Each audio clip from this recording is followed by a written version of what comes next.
Hello everyone and welcome to I'll call this a slightly serious video because the subject I'm talking about today are probably going to get me, banned on Twitter. So, we all know that I have a strong thing for feminists, and that strong thing being that I want to fucking delete them from No, actually, I mistook the word for feminazis. Remember, everyone, feminists are the ones fighting for equality among women and want just equality. Feminazis are the ones that want men to die. So, without further ado, This is just a reminder for men that scientists have now discovered a way for women to impregnate themselves using their own bone marrow. And the only child that can result from those pregnancies. wow. I sure that damn. Science is incredible. I don't remember fucking asking you, TikTok thought. Are female. So we no longer have any need for you genetically or physically. So, tread lightly. I'm so scared. Oh, I'm sorry, Fox. What was that?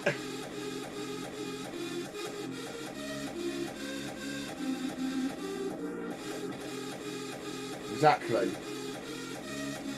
Apart from flat earthers, Karens, and feminazis, they don't have any purpose on this earth apart from being annoying.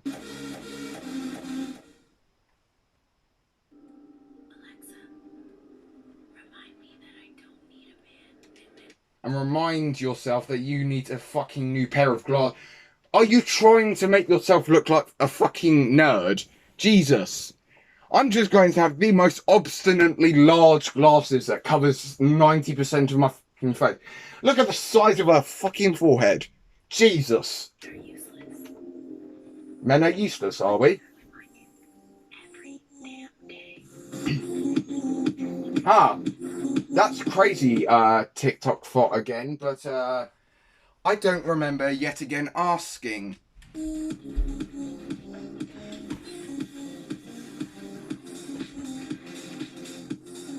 Also, I'm just saying, okay, so I do agree with feminists, not TikTok thoughts. Forget about them, they're not feminists, they're just retards. I am saying, though, related to wars, I'm just saying if women had been, in charge from day one, I'm pretty sure the war wouldn't have taken as long. Now, I said this at school and I got cheered at by the female teachers.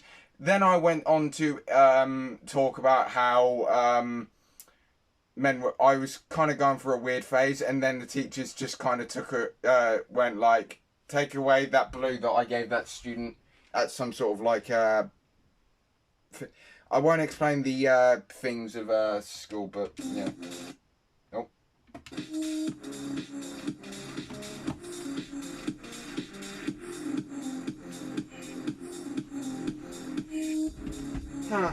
It's weird how women get entitled sometimes. I've noticed that.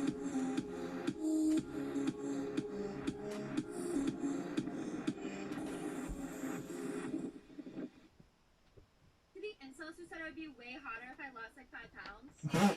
Yeah, you're literally right. But I don't remember asking for a stinky man. Bro, that's crazy. She's savage, but fuck you. And fuck off for using the I don't remember asking. Only men can use that insult, you classy fuck. I don't know, she took away my I don't remember asking, so I don't prepare myself for that situation. So go to war and die already. That's all you're gonna.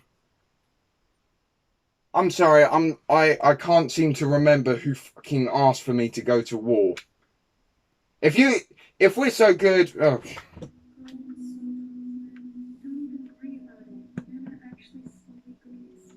Yeah, and so are you, bitch. What the fuck, Ignore the stupid people.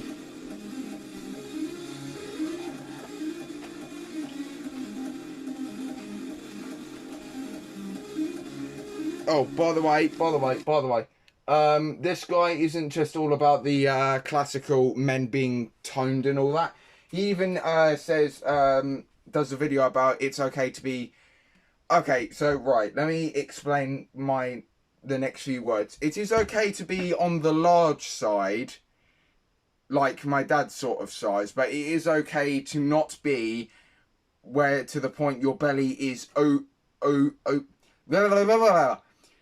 It is not okay when your belly is starting to go over the fact and you can't even see your feet. That's when it starts becoming a problem. Okay? There's a difference between on the large side, and then there's a difference between being fucking obese.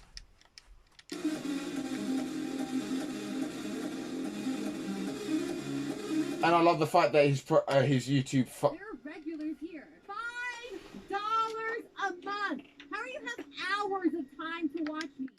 You want to know something? I've watched this fucking Twitch stream, man. She is so shit. And not $5.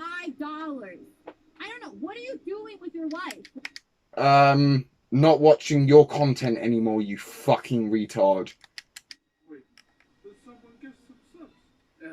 Bro, he doesn't have... I've watched this guy. He's an he does woodwork. And he is now known on the internet as the most humblest man. And I don't care if feminists out there are gonna, women are humble too. Where are they? Fucking where are they? I don't see them on the internet. Can I give the money back? Is there any way I can give the money back? Oh, you too. Once again, I'm telling you, you don't have to sub. Like, you don't have to. You can watch the stuff for free. Fucking lovely. That man is swimming in ice cold water and he is saving dogs. That is brilliant.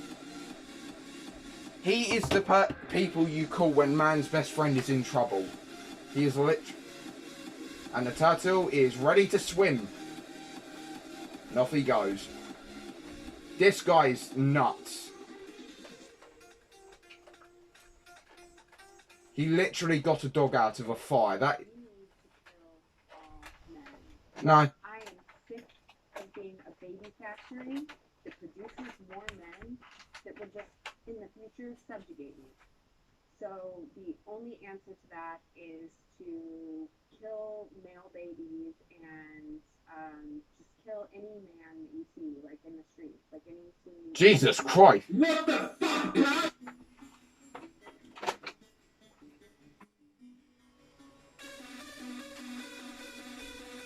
Yep. Oh, women too. Women too. Women too. You can't forget women. Like firefighters, but yeah.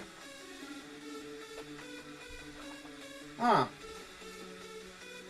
Oh, don't worry guys, there's more videos that will Alright.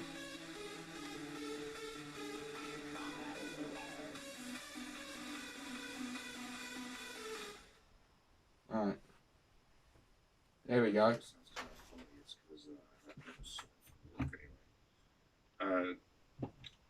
You know how the majority of feminists... Right, whenever he says feminists... Right, okay, I'm going to translate everything. When he says feminists, he means the nice ones. And also the... but, no, when he's talking about feminists, in a bad term, he means the harsh feminists and the feminazis, okay? That's all explained? We good to go? Right, let's do this. And they talk about things like, oh, you got male privilege. You should shut up. You don't understand gender inequality because you're men and men are privileged. Well, if you're a woman, you spent your entire life as a woman. You were never once a boy in your entire life. You have absolutely zero perspective on the subject.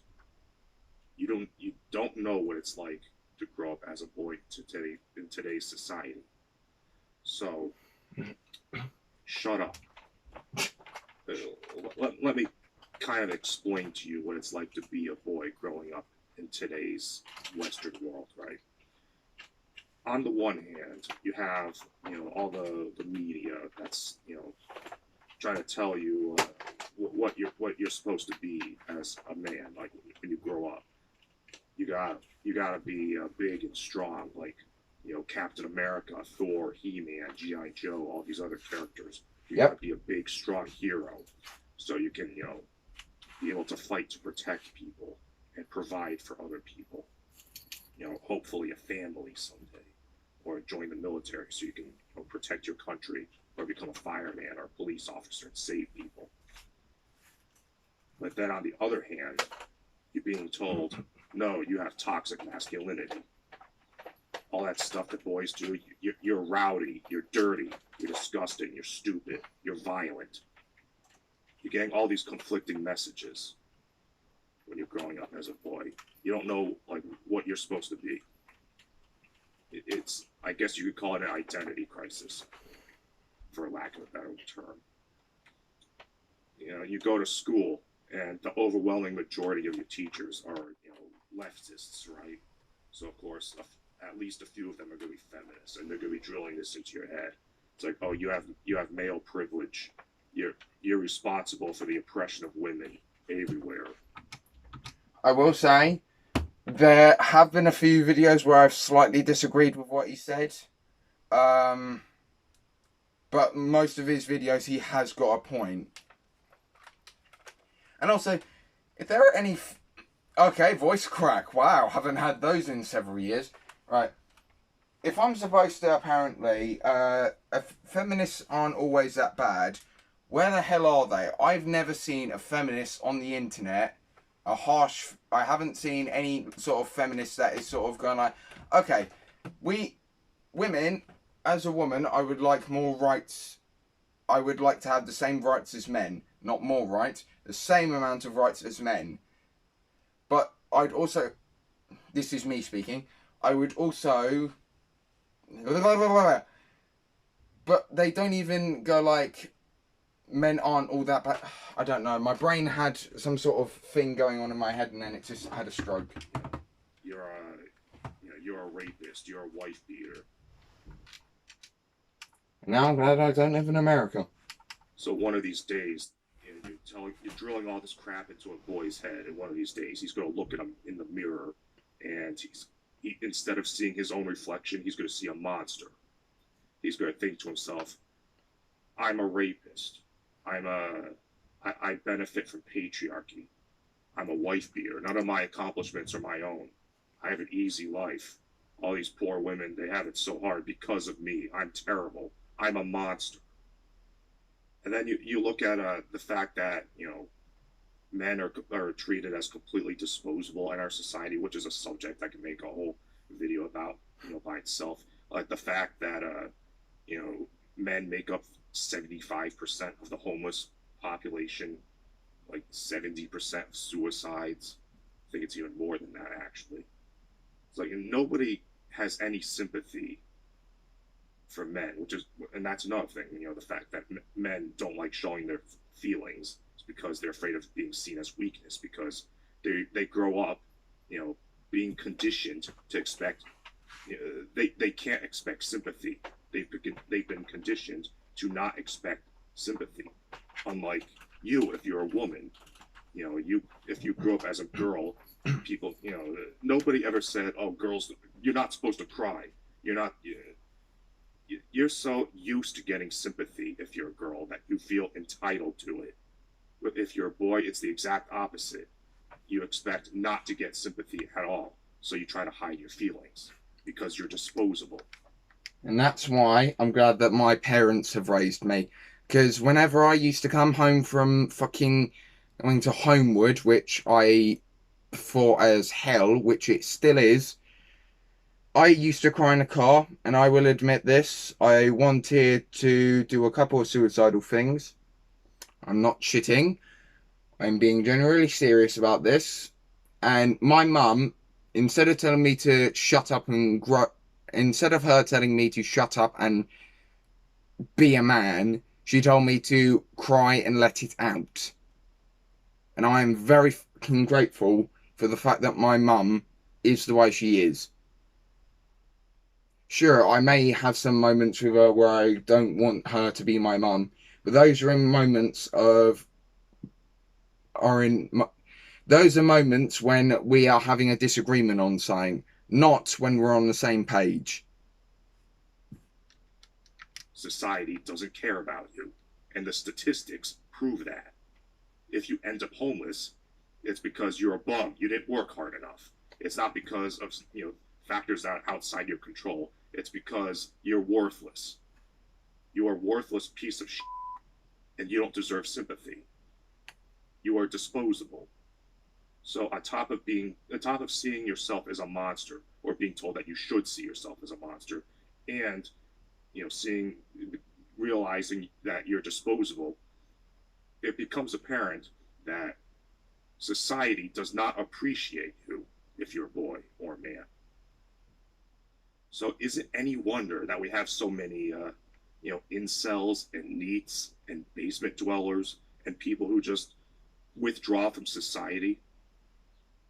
When society demonstrates at every possible turn that it does not appreciate you, of course you're going to withdraw from society. That's why we're wondering why is the high school dropout rate for boys increasing year after year? Why are fewer and fewer boys going to college? Why are more and more men, living with their parents and not going to college, not getting jobs? It's because society doesn't appreciate you, or you feel like society doesn't appreciate you because you're getting all these mixed messages about what masculinity is supposed to be. You're constantly being told that you're a monster and that, if anything bad happens to you, you're not, nobody's going to help you. How is that privilege?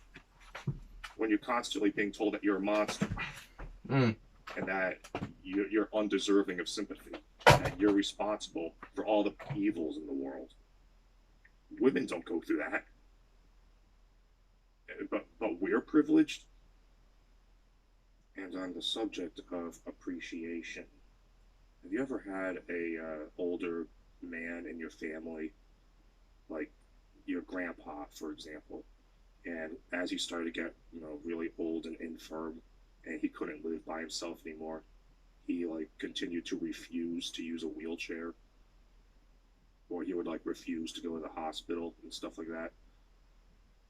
It's not because he has some stubborn pride. It's because he can't stand the idea of being a burden to other people. Men want to feel useful. Men want to feel needed. We base our self-value entirely on whether or not other people need us. We base our self-value on our usefulness. And a part of this might be because of the media we grow up with, all of our heroes being big, strong guys, fight and protect, stuff like that. But a part of it must also be ingrained in us biologically, hardwired into our brains by our evolutionary psychology. Because if you look back to caveman times, men were the ones doing all the fighting and hunting and stuff. So it's basically hardwired into us that we need to feel useful. So, but then we're currently living in this society. Okay, hang on, guys. Just because I don't have a lot of time recording. So hang on.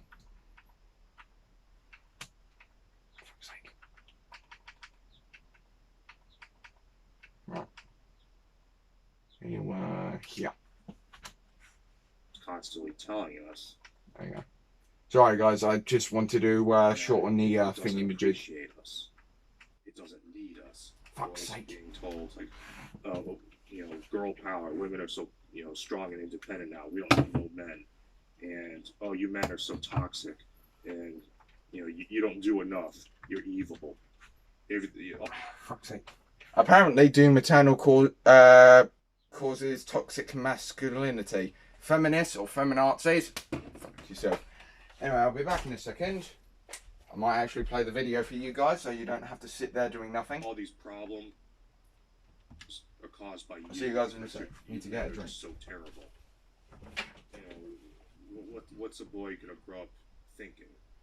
He has no idea what society's expecting from him. He doesn't know what masculinity is supposed to be. He doesn't know what it means to be a man because he's getting all these conflicting messages. You know, he's going to be thinking to himself, well, I'd like to have a girlfriend or a wife someday. I'd like to start a family, but what can I offer to a woman? You know, I don't have any money. I don't have any, resources. That's what women want. You know, if I don't have that stuff, what's to stop her from just dumping me for another man who does have those things? Because evidently my affection isn't good enough. It's not enough for me to love someone. I have to be their provider and protector. That's what they're going to be thinking. So when they grow up thinking that, constantly having society beat down on them, telling them evil and useless, and they start to see themselves that way, they're not going to have the confidence to go out and pursue a long-term relationship and start a family. It almost becomes like a vicious cycle. Like they don't have the wealth and resources necessary to have the confidence to get a girlfriend or a wife, and the fact that they don't have a girlfriend or a wife contributes to them not having the motivation to improve themselves, so that they will have the wealth and resources to attract a woman, because it compounds on their feelings of worthlessness when they realize they're alone. They start seeing themselves as undeserving of love, undeserving of affection, because they're just worthless boys who are dirty and only know how to destroy.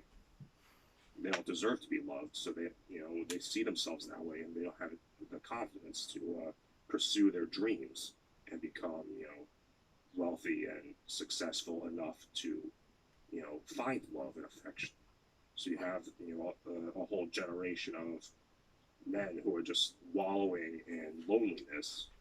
It's like I said, is it any... Right.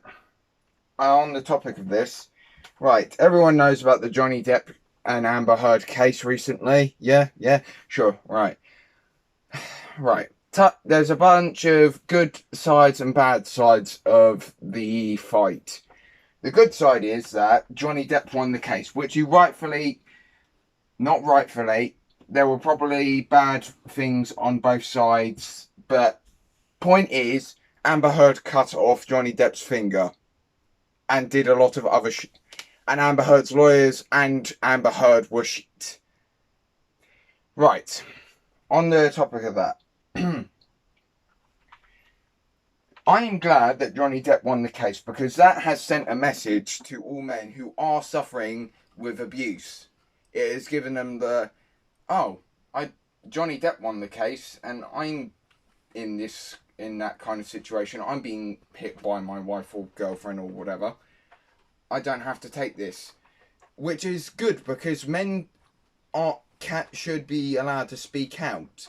And even Amber Heard in one of the videos that were played, were, you're a guy, nobody's going to believe you. F off, Amber Heard. So I'm very glad that Johnny Depp has won. But now some people are saying, since Amber Heard lost, women, well, people, I don't know if I don't know. I'm only repeating what Penguin Zio has said, and I agree with him 100%. Just because Amber Heard lost does not mean domestic abuse and all that sort of other abuse doesn't happen to him. It does. But just because Amber Heard, who is a female, it doesn't mean that every woman on this planet is wrong. It just so happens that the case, Johnny Depp won because he is correct. Well, he was under abuse. Okay? Just because Amber Heard is a woman does not mean domestic and all other sorts of abuse doesn't happen to him. It does. Okay? Right.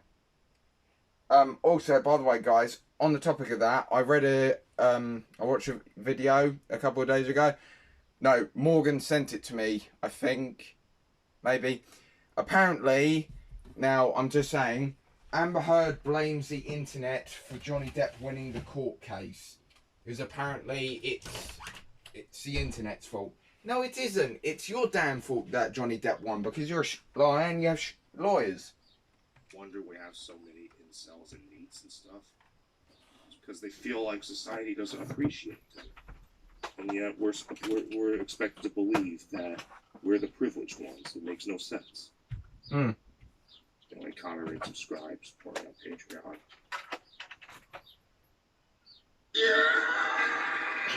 I've been making videos refuting lies and misinformation spread by feminists for more than a year now, and in that time I've noticed that some arguments keep coming up over and over again. That's why I've decided to consolidate the most common feminist talking points and the rebuttals in a convenient list. These are 22 dumb feminist arguments. Intimate partner violence is a patriarchal system of oppression used by men to control women. Half of all intimate partner violence is reciprocated, meaning both parties abuse each other in half of all intimate partner violence cases. And when it comes to non-reciprocated intimate partner violence, women are the perpetrators more than 70% of the time. This is according to differences in frequency of violence and reported injury between relationships with reciprocal and non-reciprocal intimate partner violence. A study conducted by Daniel J. Whitaker et al. And published in the American Journal of Public Health by the CDC in May 2007. Even in cases of reciprocated violence, women... Hang on. Fucking screwed up the order yet again. Hang on. Right.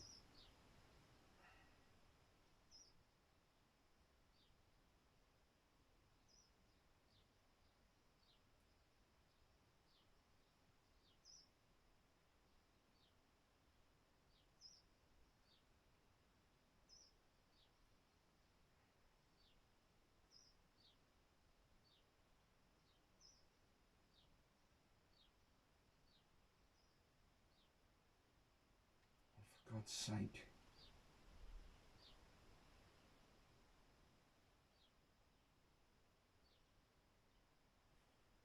Hang on, everyone. Fucking iPad is...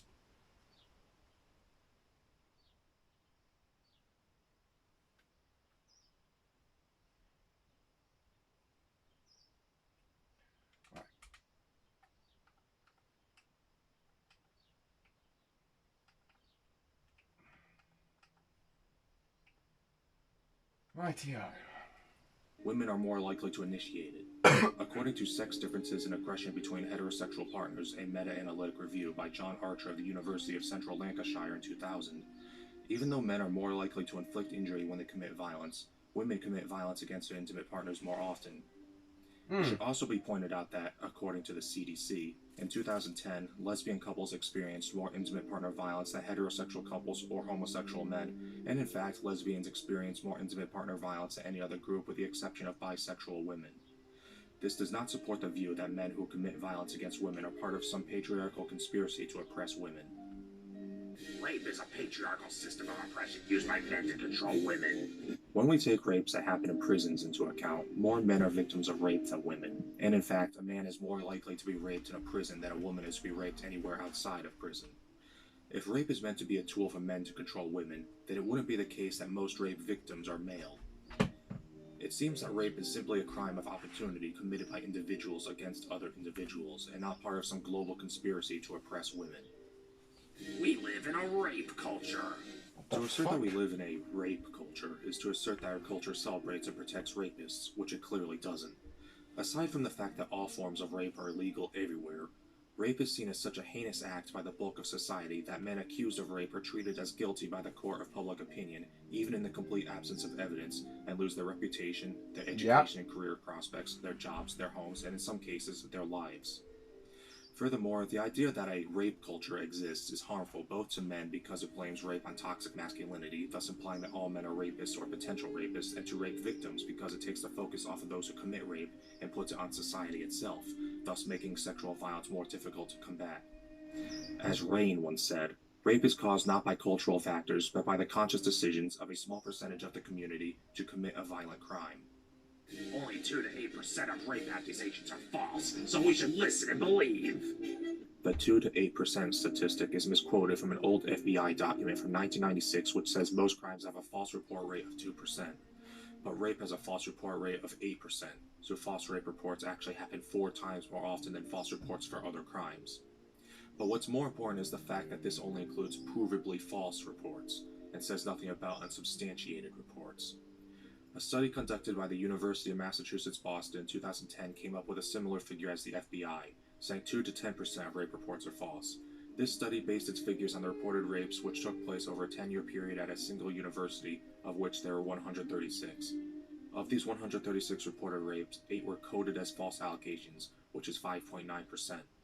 The abstract then goes on to say that these results, taken in the context of an examination of previous research, indicate that the prevalence of false allegations is between 2% and 10%. The study then cites a bunch of other studies from 1997 to 2008, then explains how they arrived at the 2 to 10% figure. They then go on to explain that another 44.9% of rape allegations at the university they studied didn't proceed to prosecution due to lack of evidence, the complainant refusing to cooperate, or the incident not meeting the legal definition of rape or sexual assault. Another 13.9% of rape allegations weren't coded as true, false, unsubstantiated, or otherwise due to lack of information about those particular cases. When we add together the 5.9% of provably false claims, the 44.9% of unsubstantiated claims, and the 13.9% of uncoded claims, we find that 64.7% of the rape claims at this university over a 10-year period were either false or potentially false. Now, that's just one university, but let's not forget that the rate of provably false claims at this university fell within the often quoted 2 to 8% figure, so we have to wonder how many of the rape claims made by the general population of the United States are potentially false. Furthermore, we also need to recognize that when we uncritically believe a claim made by an alleged victim, we are also implicitly believing the accusation being made against the accused. Rape, being as serious a crime as it is a very serious accusation which can have very serious, life-ruining ramifications for the accused, and this is why our justice system has such a high standard of evidence for rape accusations, at least in theory. It's better to let a guilty person go unpunished than it is to punish the innocent, which is why we need... Excuse me, what? Hang on. Brian Banks was wrongfully imprisoned for 5 years after accepting a plea deal when... 2002...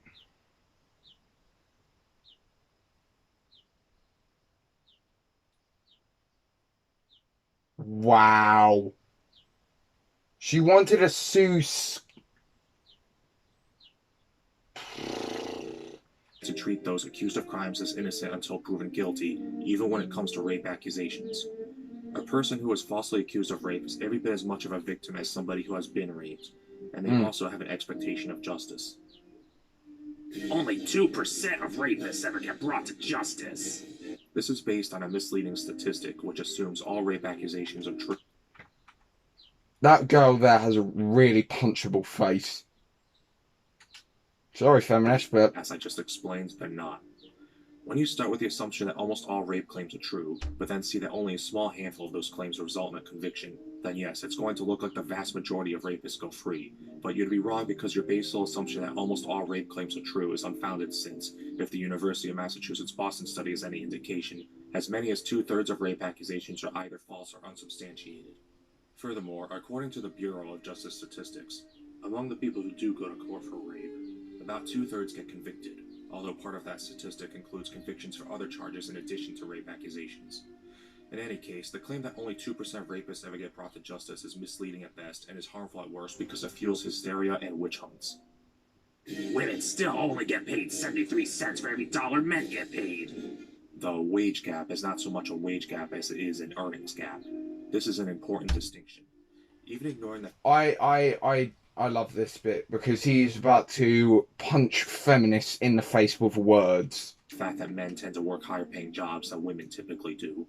Even in the same occupations, men tend to work more overtime, take off fewer vacation and sick days, are more likely to ask for raises and negotiate for higher starting salaries, prioritize earnings more, are more likely to take risks, retire at a later age, and so on. Furthermore, because the average man takes off less time over the course of his career than the average woman, he accumulates more experience over the same number of years, thus proving himself to be more valuable to his employer. To put it simply, the average man gets paid. Men work longer, men are less likely to ask for raises, take less time off, are more competitive, men are more likely to take risks, prioritise earnings, retire at a later age, work more dangerous jobs, work higher paying jobs. More than the average woman because the average man works more than the average woman. There is nothing discriminatory or unfair about this. I'm sorry to interrupt this video, but I would like to announce I have opened a Patreon account. If you would like to help me support my channel, then click the link in the description. I don't currently offer any awards or incentives, but I would appreciate any donations. And if I get enough money, maybe I won't feel the need to put so many ad breaks on my videos. That's quite funny. A damsel in distress trope promotes the objectification of women by treating them as sex objects and reducing them to prizes to be won by men. It could just as easily be argued that media which depict handsome, muscular men are objectifying men. Of course, the predictable feminist retort would be, depicting men as big and strong is an objectification because that's a male power fantasy, to which I would argue that being a sexually attractive woman is a female power fantasy. After all, it's being sexy not a power which women can exploit for their advantage. Furthermore, if depicting a female character as a damsel in distress is a form of objectification because it reinforces the notion that women are prizes to be won by men, then I could just as easily argue that depicting men as brave heroes reinforces the notion that a real man needs to be strong and fearless, willing to endanger himself and sacrifice himself mentally, emotionally, and physically for the benefit of women. Right, this is a point that I have seen before, and it bloody pisses me off about that, because this is so fucking true. If their positions were swapped, he would be a coward, but she isn't. If he's the one who dies for her, it's because the men's supposed to be. No, if I'm sorry, but fuck yeah.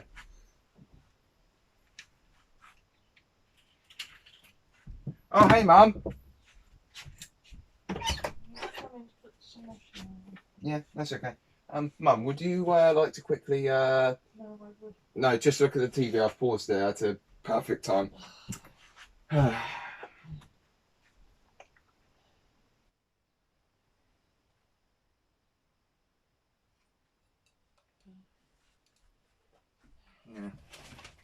We're also used to seeing men die by the hundreds in movies and on TV that we never stop to think about how this reinforces the notion that men are disposable and that our lives only have value if we're willing to fight and die for some nebulous greater good. Nobody mourns the death of a stormtrooper, and the only reason we care when Obi-Wan dies is that he died heroically sacrificing himself. If he begged for mercy and died on his knees, or worse, if he got rescued by somebody else, we would all see him as a coward and would feel no sympathy for him. What does that say about society? Mum,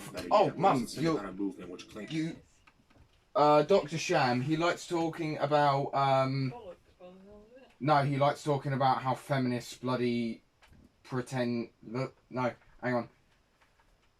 Let me get the name of the video. 22 dumb feminist arguments. So, Mum, what you just said, he's not talking about bollocks. He's talking about how feminists have the audacity to tell us to take it like a man, and how they also complain male privilege exists even when in America, or anywhere actually, that we are told to grow up, take it like a man, or man up, and men don't cry. To fight for equality, that they never think about this sort of thing. And I also told everyone in this video that whenever I got home from home, Yes, I know. yeah, that I used to cry in the car because you told me to, and to not let it bottle up inside me. It's the best way to get it out. Mm. You can move on.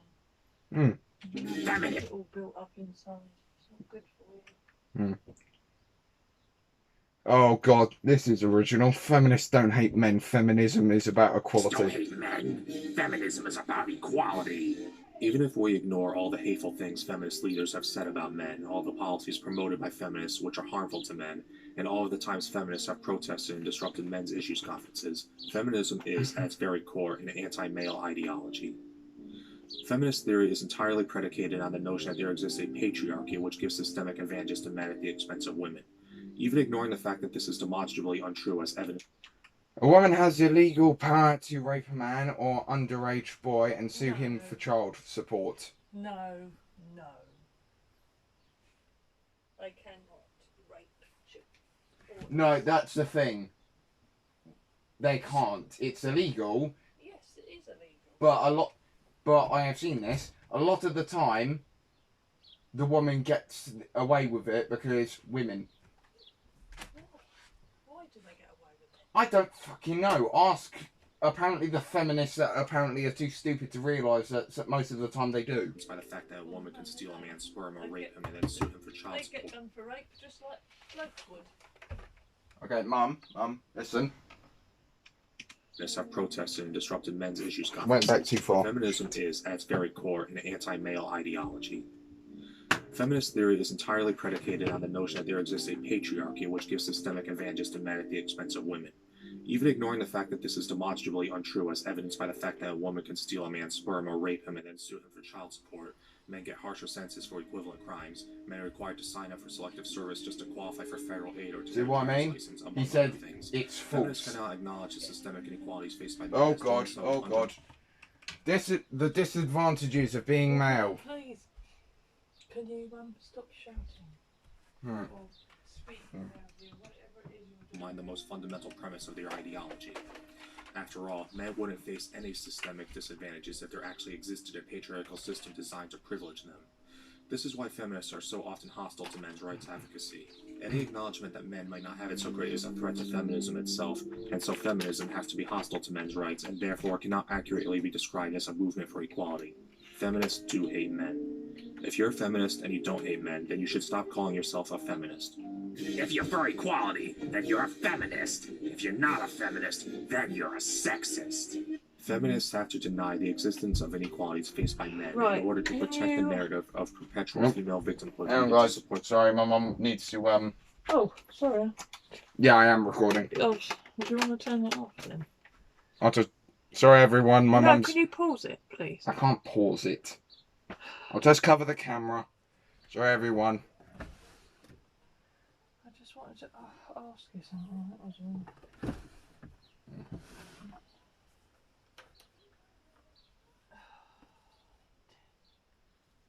That's those. That's mine. That's your brother's. That's mine. That's your brother's. Right. I will be coming back, so. Okay. Well, I'll try and watch as much as The idea that there exists a patriarchy, which is central to their ideology. Feminists need to protect this narrative at all costs, and that's why they try to claim a monopoly on discussions of inequality and try to shut down dissent through accusations of sexism. It's really not much different than when fundamentalist Christians say anybody who isn't a Christian is some kind of evil devil worshipper. Just like how these fundamentalist Christians try to claim a monopoly on morality, feminists try to claim a monopoly on equality so they can demonize anybody who speaks out against them and dismiss their arguments as evil. But a movement cannot honestly claim to be a movement for equality if it's only concerned with issues faced by one group to the exclusion of the issues faced by the other. Feminism is fundamentally hostile to men's rights, which not only makes feminism a sexist movement, but also fundamentally antithetical to equality. You can't criticize feminism because you haven't read feminist theory. One doesn't need to read up on what feminism is in theory. Notice how the definition of communism doesn't say anything about death marches or killing those who speak out against the regime. Now, a theory.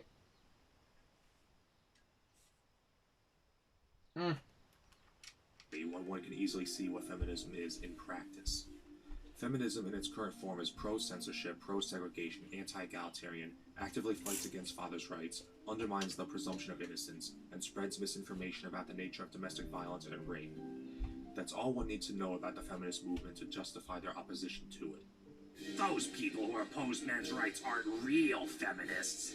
Aside from this being a no true Scotsman fallacy, this argument is a tacit contention that feminists themselves can't seem to agree on what feminism is really about or what their goals should be. The feminist movement is fragmented into various denominations, each with their own conflicting beliefs and dogmas. Between liberal feminists, radical feminists, sex-positive feminists, sex-negative feminists, choice feminists, Marxist feminists, gender feminists, TERFs, feminists who say feminism helps men too, feminists who say feminism isn't concerned with men's issues, feminists who say anybody who wants equality is a feminist, feminists who say men can't be feminists, etc. It seems that feminism is little more. The only thing all feminists have in common is a belief that the boogeyman called patriarchy. Okay. More than a label. But by engaging in this sort of damage control and attempting to distance themselves from the denominations they disagree with, feminists demonstrate that they are more concerned with the feminist label than they are with their ostensible cause of equality. If the people engaging in this sort of Feminists don't care about equality. What they care about is the label. Feminist ideology hinges on labels and ascribing of attributes based on those labels. They need to be able to point to people and say, is that person is a man, so he is privileged. That person is a woman, so she is oppressed. That person is non-white, non-male, and LGBT, so they need special consideration. Sticking gender and based labels on people and using those labels to justify treating them differently is a very definition of discrimination and is incompatible with any movement for equality. That's what feminists do, and they just use the label of feminism as their get out of jail free card. I don't know. Damage control really cared about equality, they would stop trying to defend this label which they know has become toxic and drop it in favor of one which doesn't carry so many negative connotations, such as egalitarianism or humanism. But they don't do that because defending the reputation of their clique is more important to them than advocating for equal rights. It's hypocritical of you to criticize Islam for oppressing women when you also criticize feminism. Most of the people who criticize feminism I don't need feminism because I believe in equality, not entitlements and suppression. Supremacy, not Again, these people who post these pictures have really punchable faces. Actually do care about gender equality, but see feminism as a threat. Oh god, I don't need feminism because it's a movement that, when I dare to disagree, has called me fat, ugly, brainwashed and stupid, has said that I deserve to be raped even though I'm a sexual assault survivor, has wished death on me and told me the world would be better off without me, has threatened my children, harassed my mother and even tried to get me fired. It's a movement that, when I share these terrible things, say, we're not all like that, rather than I'm sorry. It's based on lies and full of hypocrites that only care about furthering their own agenda. I don't need feminism because I don't want my sons to grow up thinking they have to hate themselves in order to respect women, and that mocking others that think differently is acceptable. There we go. To equality due to its overt preference for women and denial of men's issues, which is why they criticize it. Feminism also has an apparent disregard for the women who are being oppressed in the Muslim world. It seems that if the oppression of women can't be blamed on white men in the Western world, then it doesn't exist in the feminist mind. Oh This is what makes feminism so hypocritical. One cannot claim to be fighting for gender equality and then completely overlook the oppression of women once doing so becomes inconvenient to your narrative that Western imperialism is the most evil influence in the world. The fact that feminists defend Islam, a religion and ideology which actually is patriarchal and patently and undeniably harmful to women, while claiming to be fighting for women's rights, is an extremely valid reason to criticize feminism. Men spread their legs in public to take up as much room as possible as an expression of dominance. What the Men spread their legs in public because the bone structure of a man's pelvis is different than that of a woman's and makes it so that it requires conscious effort for a man to keep his legs together. That and the fact that seats on public transportation tend to be low to make them comfortably accessible to as many people as possible, but with the result of making them too short for the average man, who's taller than the average woman, to sit on them without their knees being lifted slightly. In this case, gravity contributes to the natural inclination for a man's thighs to spread. Furthermore, men sit like this even when there isn't anybody around to see them, so it's clearly not an expression of dominance, and more an expression of wanting to sit comfortably. All of this talk about man-spreading is just yet another excuse for feminists to hate men. Gender is a social construct. To assert that gender is a social construct, which is to say that differences between men and women are the result of social conditioning, is to ignore the fact that there exist physiological differences between the male and female brains, which undoubtedly affect the way we behave. It also fails to explain why male and female babies begin exhibiting different behavioral tendencies as early as 6 months of age, long before they have any understanding of the concept of gender or social expectations. Nor does it explain why male and female non-human primates exhibit different toy preferences in the absence of human gender expectations. Nobody tells a boy monkey that he should play with toy cars, and nobody tells a girl monkey to play with dolls, but they do it because they're biologically hardwired to have different interests, just as male and female humans are. This society hates women. If it were true that our society hates women, then it wouldn't be the case that issues which uniquely affect women get substantially more public support than those which affect men. For example, in 2014, even though prostate cancer killed 73% as many men as breast cancer killed women, prostate cancer research only received 43% of the public funding that breast cancer research got that year. For Wow. another example, even though men account for almost half of all domestic violence victims, men are routinely rejected from abuse shelters, and while there exist shelters exclusively for women, there aren't any shelters for men, and the ones which used to exist have Oh, all wait, shut hang on, down hang due on, to hang lack on, of hang funding. on. You said something about it. Hang on. Men are routinely rejected from abuse shelters, and while there exist shelters exclusively for women, there aren't any shelters for This isn't entirely true, but abuse shelters exclusively for men are so few and so far between that they might as well not exist. Uh, yeah, okay. Agree to disagree. Wait, no. men, I don't and know. the ones which used to exist have all shut down due to lack of funding. Men and boys also face bias in the public school system, which puts them at a disadvantage and makes them more likely to drop out of high school and less likely to attend college. Male victims of sexual harassment and rape are often dismissed because of the common notion that sexual harassment and rape are women's issues, and so men can't be victims. Between For fuck's sake, he goes too 70% fast. and 90% of adoption requests are for girls, even when boys make up the majority of children awaiting adoption, and this statistic doesn't include international adoption. Nobody seems to care that men account for 80% of suicides. There's a general attitude that men are disposable or have no value unless they're willing to endanger themselves, and attempts to address men's issues are met with open hostility from feminists and mainstream media.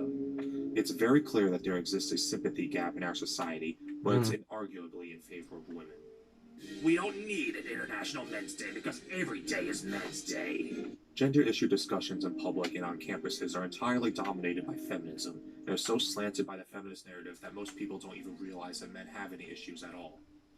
Thanks to feminists disrupting men's issues conferences and protesting documentaries such as The Red Pill, most people don't know that men are 3 times more likely to be victims of homicide than women, 4 times more likely to end up homeless than women, 5 times more likely to commit suicide than women, 4 times. and are 11 times more likely to die in workplace accidents than women, just to name a few things. We absolutely need to shine a spotlight on these issues because all the voices who are trying to talk about them are being dragged up by feminists complaining about manspreading and unwanted compliments, and demonizing men as potential rapists who need to check their privilege. Men need to check their privilege. There are numerous laws and policies enforced. Oh god, I'm so pressed. A man interrupted me at work today while I was doing the job I'm barely competent to perform, but which I was hired for anyway to fill action point. Oh god. Institutions which favor women over men, and I struggle to think of any demonstrating the reverse. For example, women don't have to sign an agreement saying they will fight and die in a war if the government tells them to just to get a driver's license or to qualify for federal aid. A woman has the power to give up a child for adoption in disregard for the wishes of the father. A woman can steal a man's sperm or rape him and then sue him for child support. Yep. Female business owners get special tax breaks simply for being women. Family courts are biased in favor of women. Women get more lenient sentences. The court thing is kind of untrue. Well, I don't know. This is all from America's point of reasoning. So international, I don't know what it's like, but it is very sad to see this. For equivalent crimes and so on. There are also numerous societal privileges enjoyed by women, such as the fact that female victims of rape and domestic violence aren't laughed at. A woman can make a false rape accusation at little to no personal risk to herself, while her victim becomes a pariah for the rest of his life. Women are substantially less likely to be victims of violence of almost any kind. Girls are more likely to get adopted. Women are substantially less likely to end up homeless. And women aren't conditioned from birth to be ashamed of their emotions and to hide them. Really, I could go on, but I already made a video where I list 50 privileges enjoyed exclusively by women. Now, what exactly are the advantages of being male, other than the wage gap, which I already explained is a myth? That we don't get catcalled? The fact that most politicians and CEOs are men is proof of patriarchy and male privilege. The fact that most politicians and CEOs are men doesn't benefit the average man in any meaningful way. The fact that positions of power are more often than not filled by men is most likely a result of the societal pressure men face to be successful. If we look at this through the lens of evolutionary psychology, the limiting factor of any civilization's growth and continued existence is its female population, because women have the power to give birth. However, a woman can only give birth to so many babies during her lifetime, so a large number of women must be safeguarded.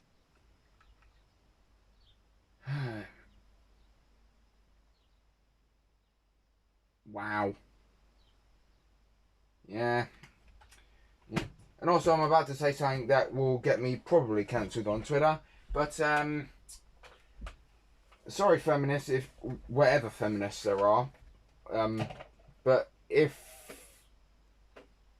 you get offended by this, then I'm sorry. But how the hell am I? Men have, throughout history, men have been shown to be physically stronger. It is not me being sexist, it just is. If you go back to, I'm not got brain function.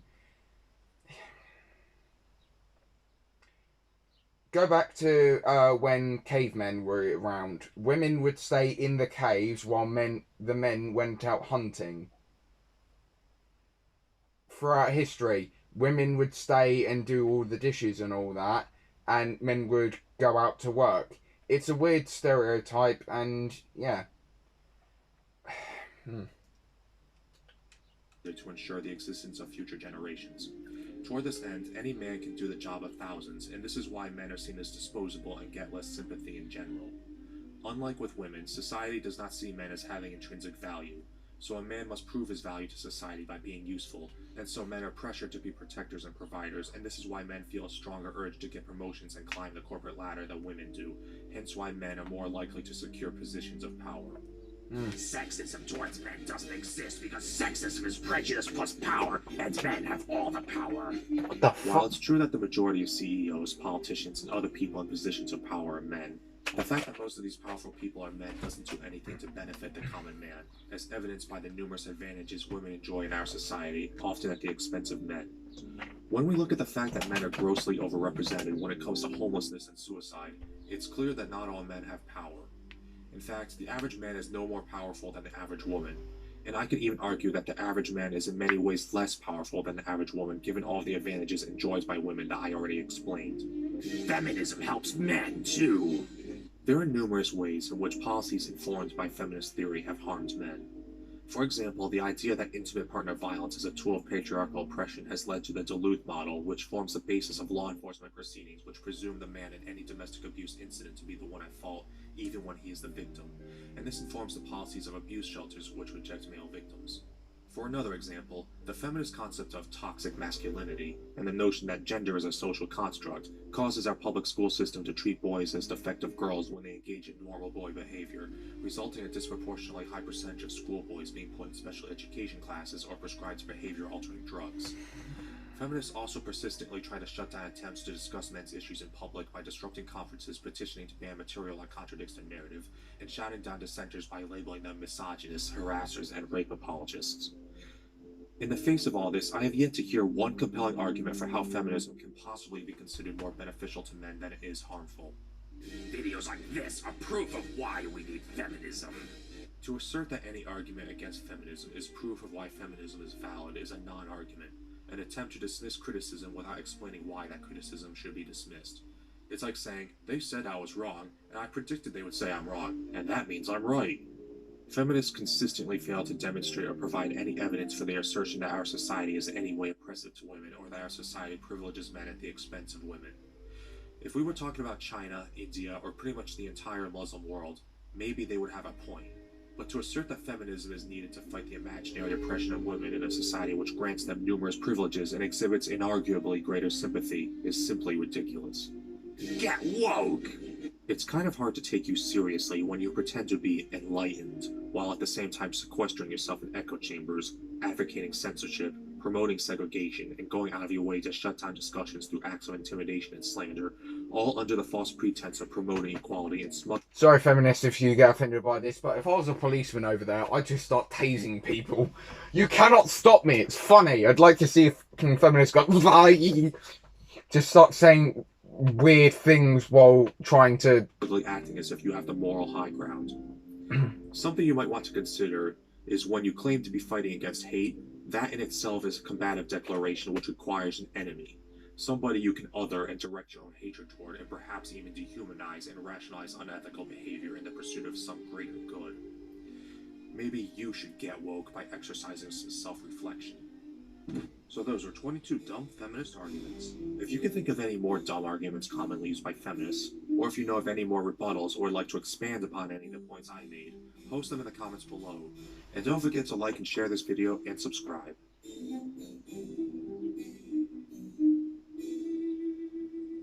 Grill thing.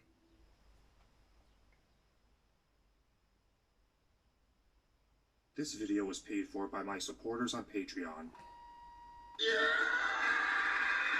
Today, I'm going to talk about an ad that was aired during the Super Bowl last year by Bianco Footwear, a Danish company founded by Renee Piper Larson, a cis white man, who evidently thought it would be a good idea to try to sell overpriced shoes to women by pandering to feminists through the use of entry-level feminist talking points and by advocating violence against men. So we all know that feminists hate men, right?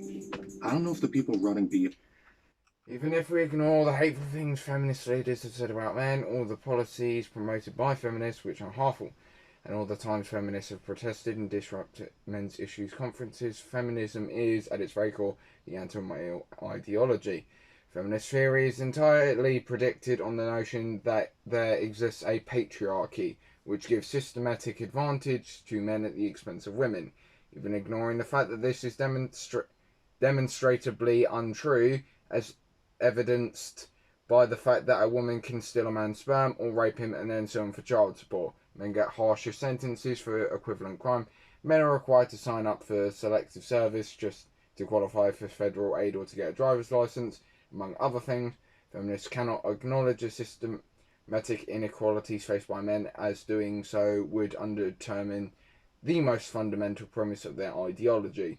After all, men wouldn't face any systematic disadvantages if there actually existed a patriarchal system designed to privilege them.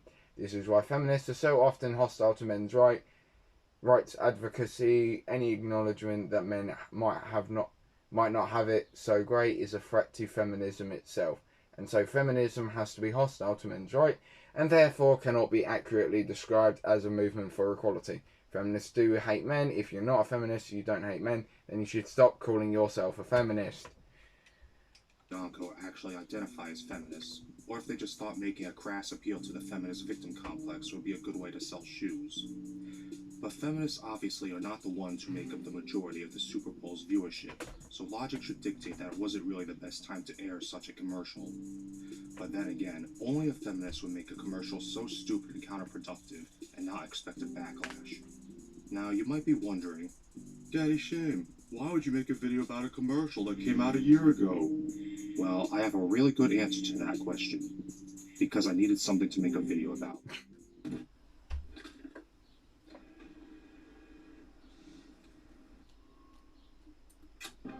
Listen up. There's still not equal pay for equal work anywhere in the world. That's not true. When we adjust for the differences in work habits and workplace behavior, we find that the earnings gap between men and women is basically non-existent. There are a multitude of reasons why the average man earns more money than the average woman, such as the fact that the average man works more hours per week, takes off fewer sick days, retires at a later age, among other things.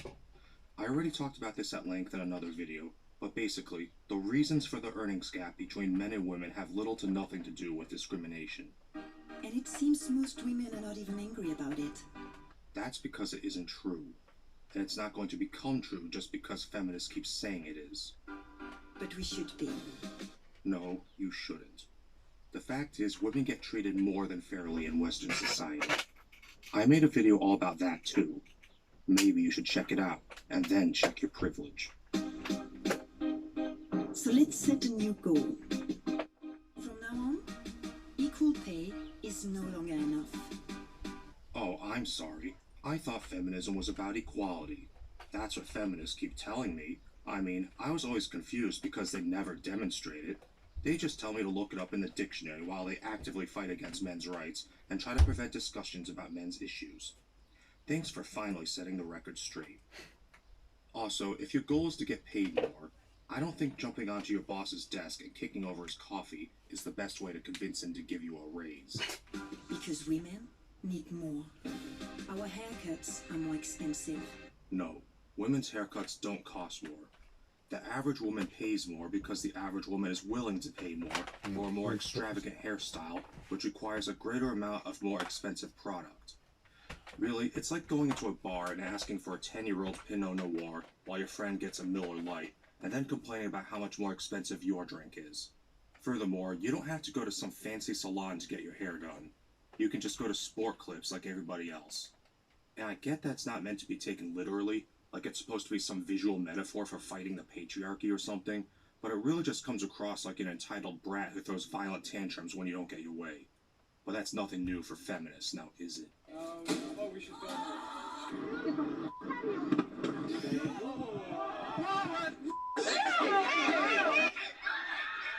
Yeah, fatty. Our underwear Retards, is more like. ridiculously more expensive. That's blatantly false. I can go to Walmart or Target right now and find women's underwear products that are actually cheaper than the equivalent men's products. Again, you don't have to buy the fanciest underwear in the world, but if you choose to do so, you have no right to complain about how much you're spending. Exactly. Men don't have to wear bras. That's something they don't have to pay for. Oh, boo-hoo. You have to pay $8 for a bra once in a while. Yeah. How impressed you are. It's simply more expensive to be a woman than to be a man. Really? When was the last time you spent 3 months' salary on a hoop of metal with a rock glued to it just to... Ha.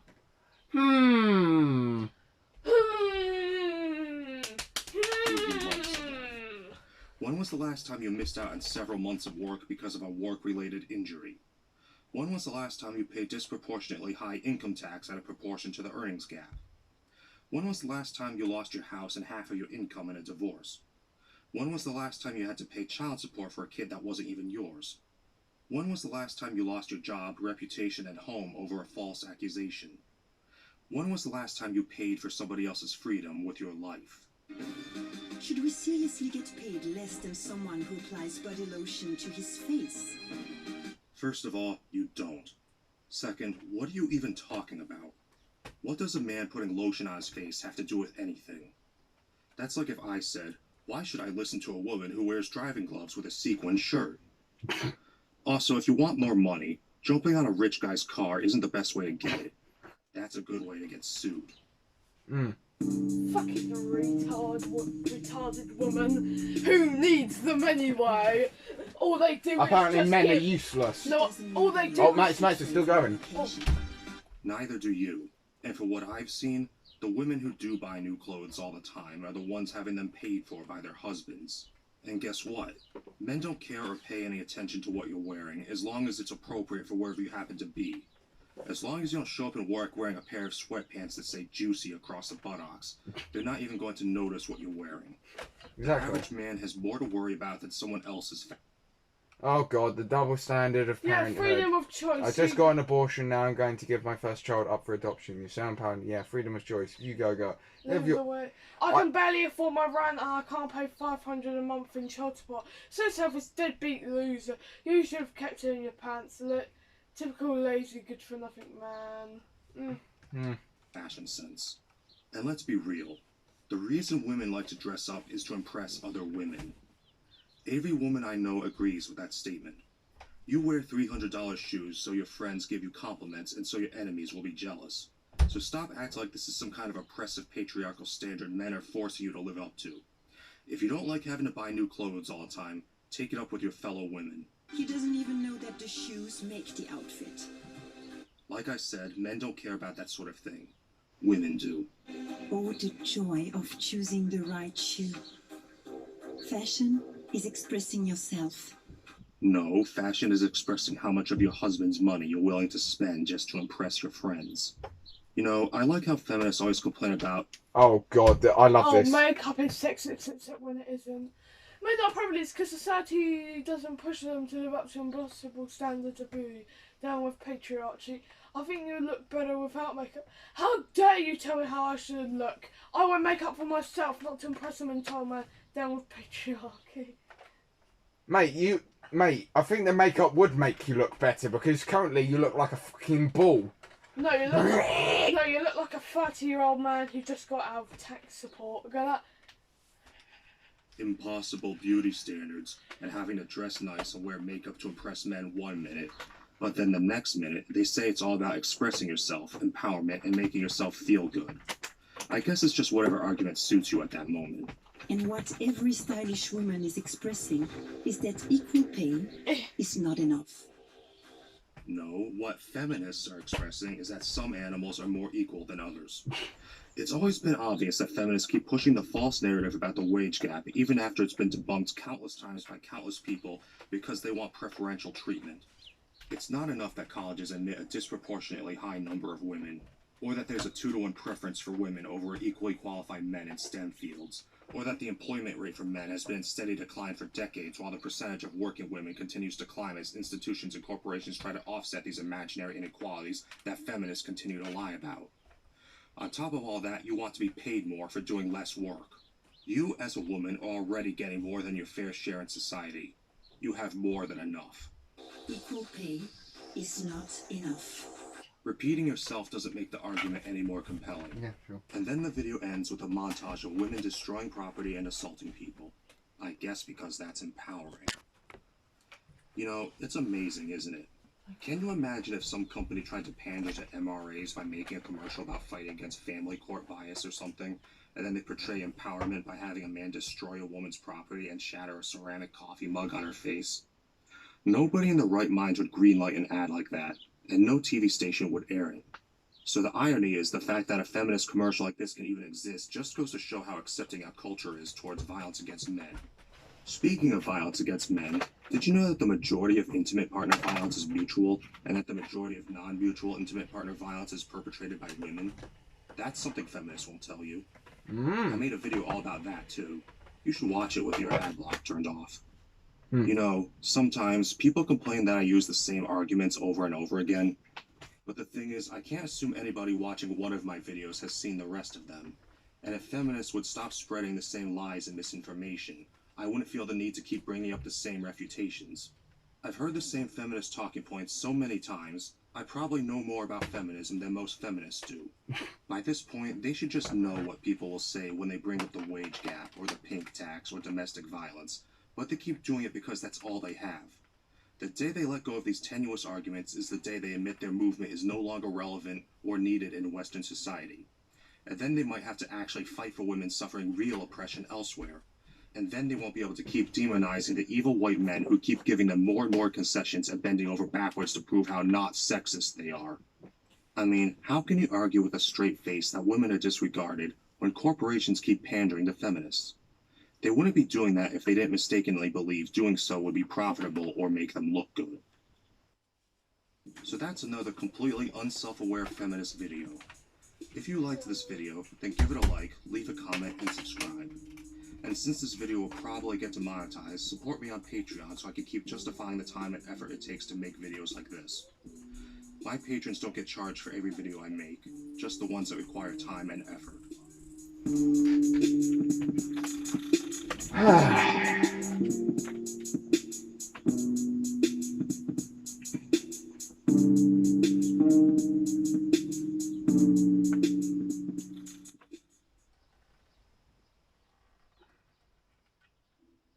The earnings gap is a real thing. Men, on average, do get paid more than women. However, it is not due to systemic or institutionalized sexism as feminists claim. The discrepancy in earnings that we see between men and women is based on comparing the average income of men to the average income of women working full-time. So now we're explaining where the age gap myth. Women working the same jobs as feminists claim, but even when men and women are working the same job, there are a number of reasons why men get paid more, and I'm going to list some of them. Here are 9 reasons men get paid more than women. I should mention that much of this video is going to be covering many of the same points that I made in my other video, 36 Stupid Feminist Questions Answered, but I'm going to go into more detail this time. 1. Men work longer hours. In 2000, 19% of men worked 50 hours per week or more, compared to only 7% of women. Women are also less likely to enter jobs that require long work hours. 2. Men are more likely to ask for raises. Men are 4 times more likely to ask for raises in salary than women. Men also negotiate for higher starting salaries. Even female employers will pay women less if they are willing to work for less. 3. Men take less time off. On average, women vacation every 10 months compared to men who vacation every 12 months. Women are also substantially more likely to take sick days, and it's not because women are less healthy than men, but because men are more likely to work despite being sick. 4. Men are more competitive. A study of 7,000 participants found that even when women prospecting for a job outnumbered men 80 to 20, men were still far more likely to actually submit their applications after being told that their bonuses will be determined by their performance versus other employees. 5. Men are more likely to take risks. Studies have found that men are more willing to take risks in the workplace than women, and so men are twice as likely to think outside the box and try things that haven't been tried before. 6. Men prioritize earnings more than women. Studies have found that women prioritize workplace friendships and control over their personal time more than their pay, and are generally less interested in advancing in the corporate world than men are. 7. Men retire at a later age. Only up until very recently, women retired much earlier in life than men. In the 1960s, an average man wouldn't retire until he was over 65 years old, but most women would retire in their early to mid-50s. Even as of 2013, men still retire on average 2 years later than women. 8. Men work more dangerous jobs. Despite the fact that women make up almost half of the U.S. labor force, men are more than 11 times more likely to die doing their jobs. This statistic does not include the military. 9. Men work higher paying jobs. Men are far more likely to take demanding, high-paying jobs that require specializations such as software engineering and construction management. Even ignoring the fact that there are more men working in STEM fields, female doctors tend to specialize in areas that pay less than the specialties typically taken by male doctors, such as pediatrics and family medicine, versus anesthesiology and radiology. And no, the fact that there are so few women working in STEM fields is not due to hiring discrimination. Studies have actually found a 2-to-1 preference for female applicants over equally qualified men, but there are far more men applying for the jobs. And if you wish to argue that the patriarchy is keeping women out of STEM fields, then you must explain why the patriarchy isn't keeping women out of certain female-dominated fields, such as veterinary medicine, psychology, pharmacology, and biology. In conclusion, I would like to close on one final argument. If companies could actually get away with paying women less for doing the same work, don't you think they would just hire nothing but women to save money? Does anybody out there actually believe that corporations are such boys' clubs that giving advantages to men is more important to them than their profits and shareholder interests? The very notion is absurd. Does sexism exist? Yes, but it is not the primary cause of the discrepancy in the average earnings between men and women. Not by a long shot. To blame the discrepancy on systemic sexism is to take an overly simplistic stance on an issue which can be explained by a number of mundane factors which have nothing at all to do with sexism. If you wish to continue insisting that the earnings gap is due to institutionalized discrimination against women, then you are arguing that our society favors men over women, which is demonstrably false. So that's 9 reasons men get paid more than women. If you know of any more reasons, post them in the comments below, and don't forget to rate this video and subscribe.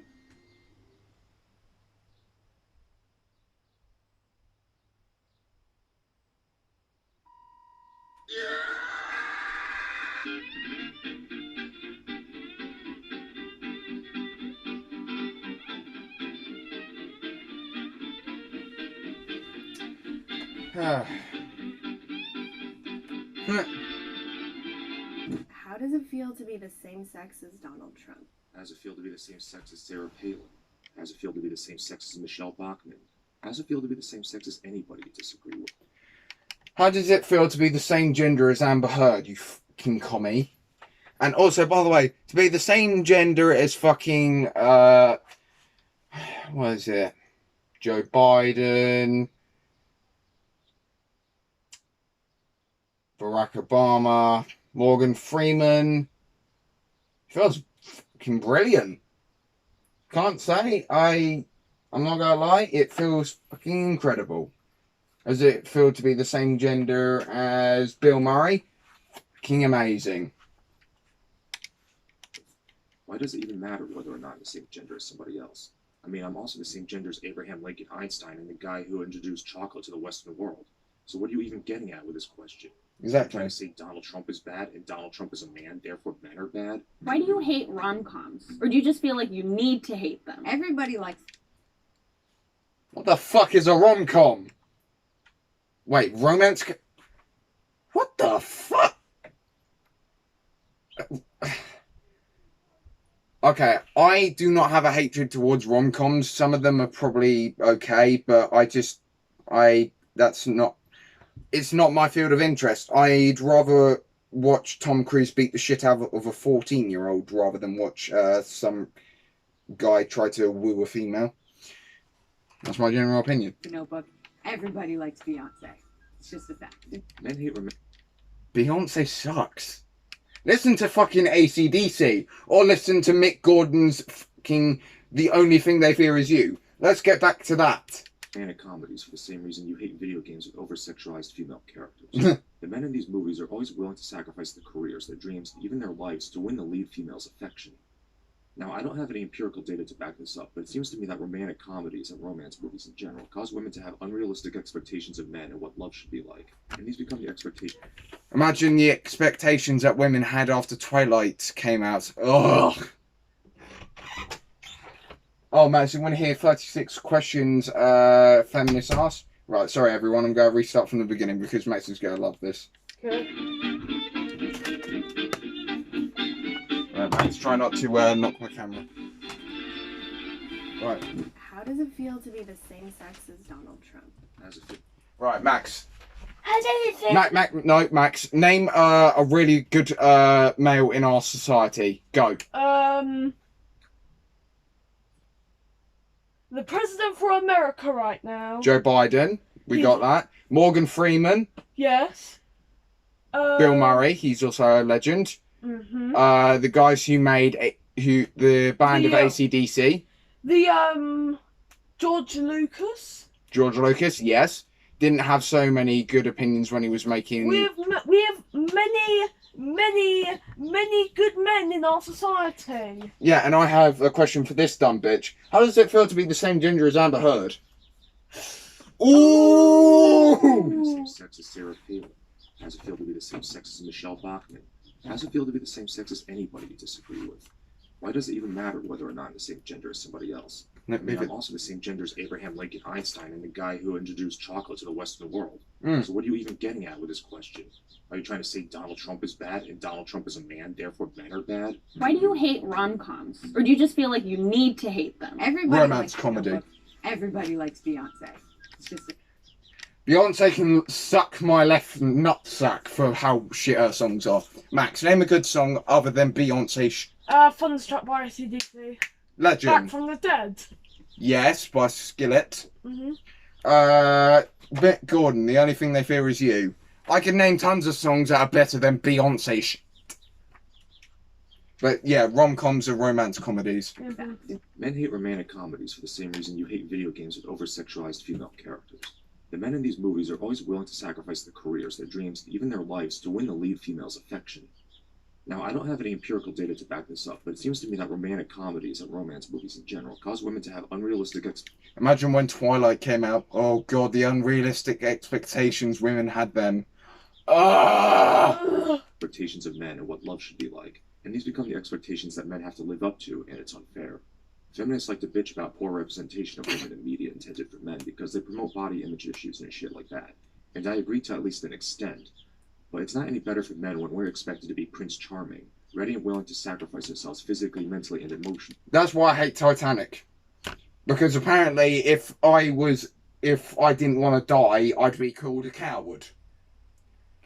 Okay, sorry if I want to live my life and not die. I'm pretty sure people don't want to hear you talk, they just want to hear the Selfish for daring stupid to have our own feminists. desires, Yeah. or even misogynistic for daring to draw attention to our own problems.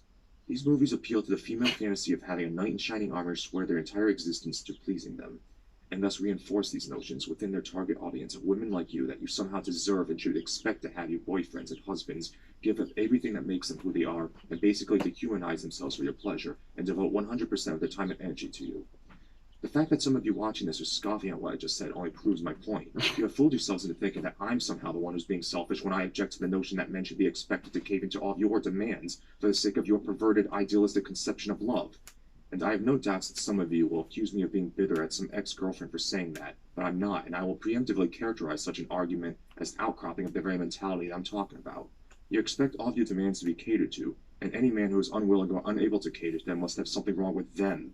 Us men are human beings with our own interests and goals, and it's selfish for you to expect us to give all that up for you.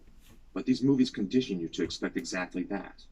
And that is why we hate romantic comedies. We don't see anything romantic about them. What we see is the reinforcement of unfair and unreasonable expectations about what we should be doing with our own lives. Also, fuck Beyonce. Why do you make women sit around and talk about men in movies when y'all easily just sit around and talk about boobs for hours? One, I don't know. Because saying the word boobs is funny. Boob. Hey, you're a boob. Seriously, the word boob sounds funny on its own. If you say boobs, it's less funny. But say you are a boob. You are a boob of the boob. You are the biggest boob I've ever... You blithering boob! How dare you call me a blithering boob! Because those are the movies which have women sitting around talking about men. Or better yet, instead of complaining about how writers depict women in their movies, maybe you should try being the change you want to see and write your own damn movie. Then you can make the female characters sit around and talk about whatever you want. Like how men are oppressing them, or how men are objectifying them, or how men are such pigs, or how men spread their legs too far apart on the subway, or how men hate romantic comedies. There's nothing stopping you. 2. You're referring to the Bechdel test, which is bullshit. All of the Twilight movies passed the Bechdel test, but I think you'd hesitate to call any of those movies pro-feminist. 3. I don't know a single guy who ever talks about boobs for hours at a time. I think the only guys who do are medical students learning how to conduct mammograms. You want to know what most of the men I know talk about? Movies, video games, politics, religion, music, sports, cars, boats, technology, work, guns, hunting, places they've been to, people they've met, and so on.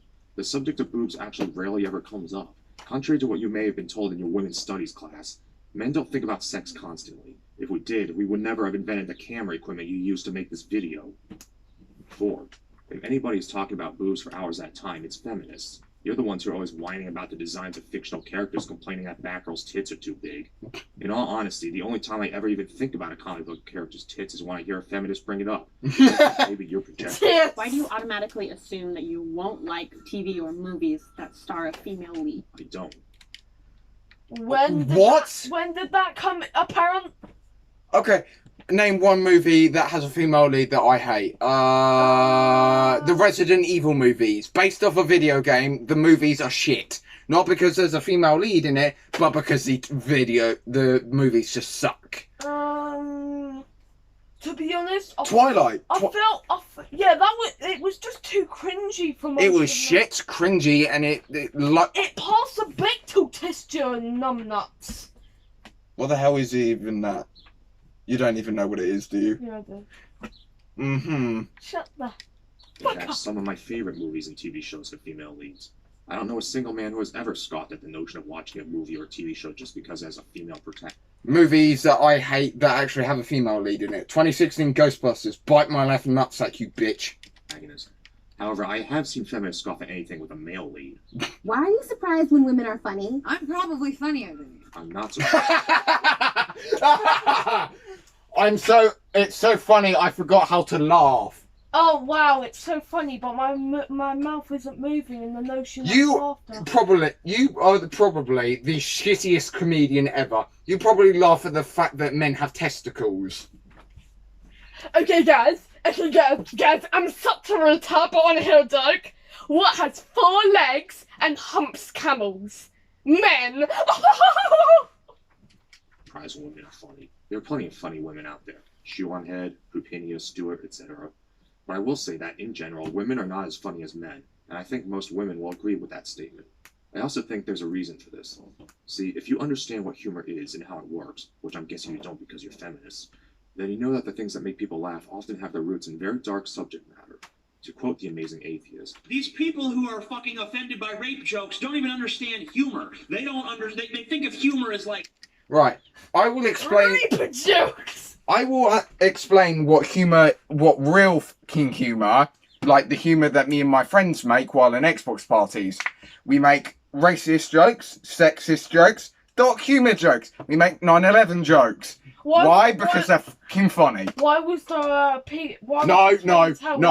No. Pizza delivery guy? Shut up.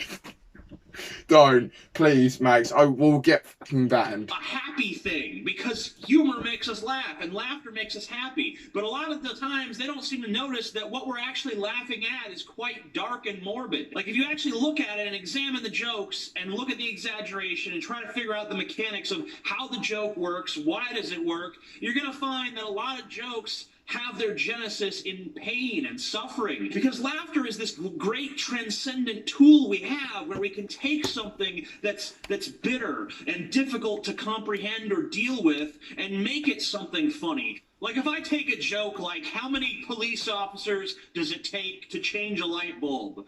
None. They just beat the room for being black. That joke has its genesis in some very serious, very dark shit.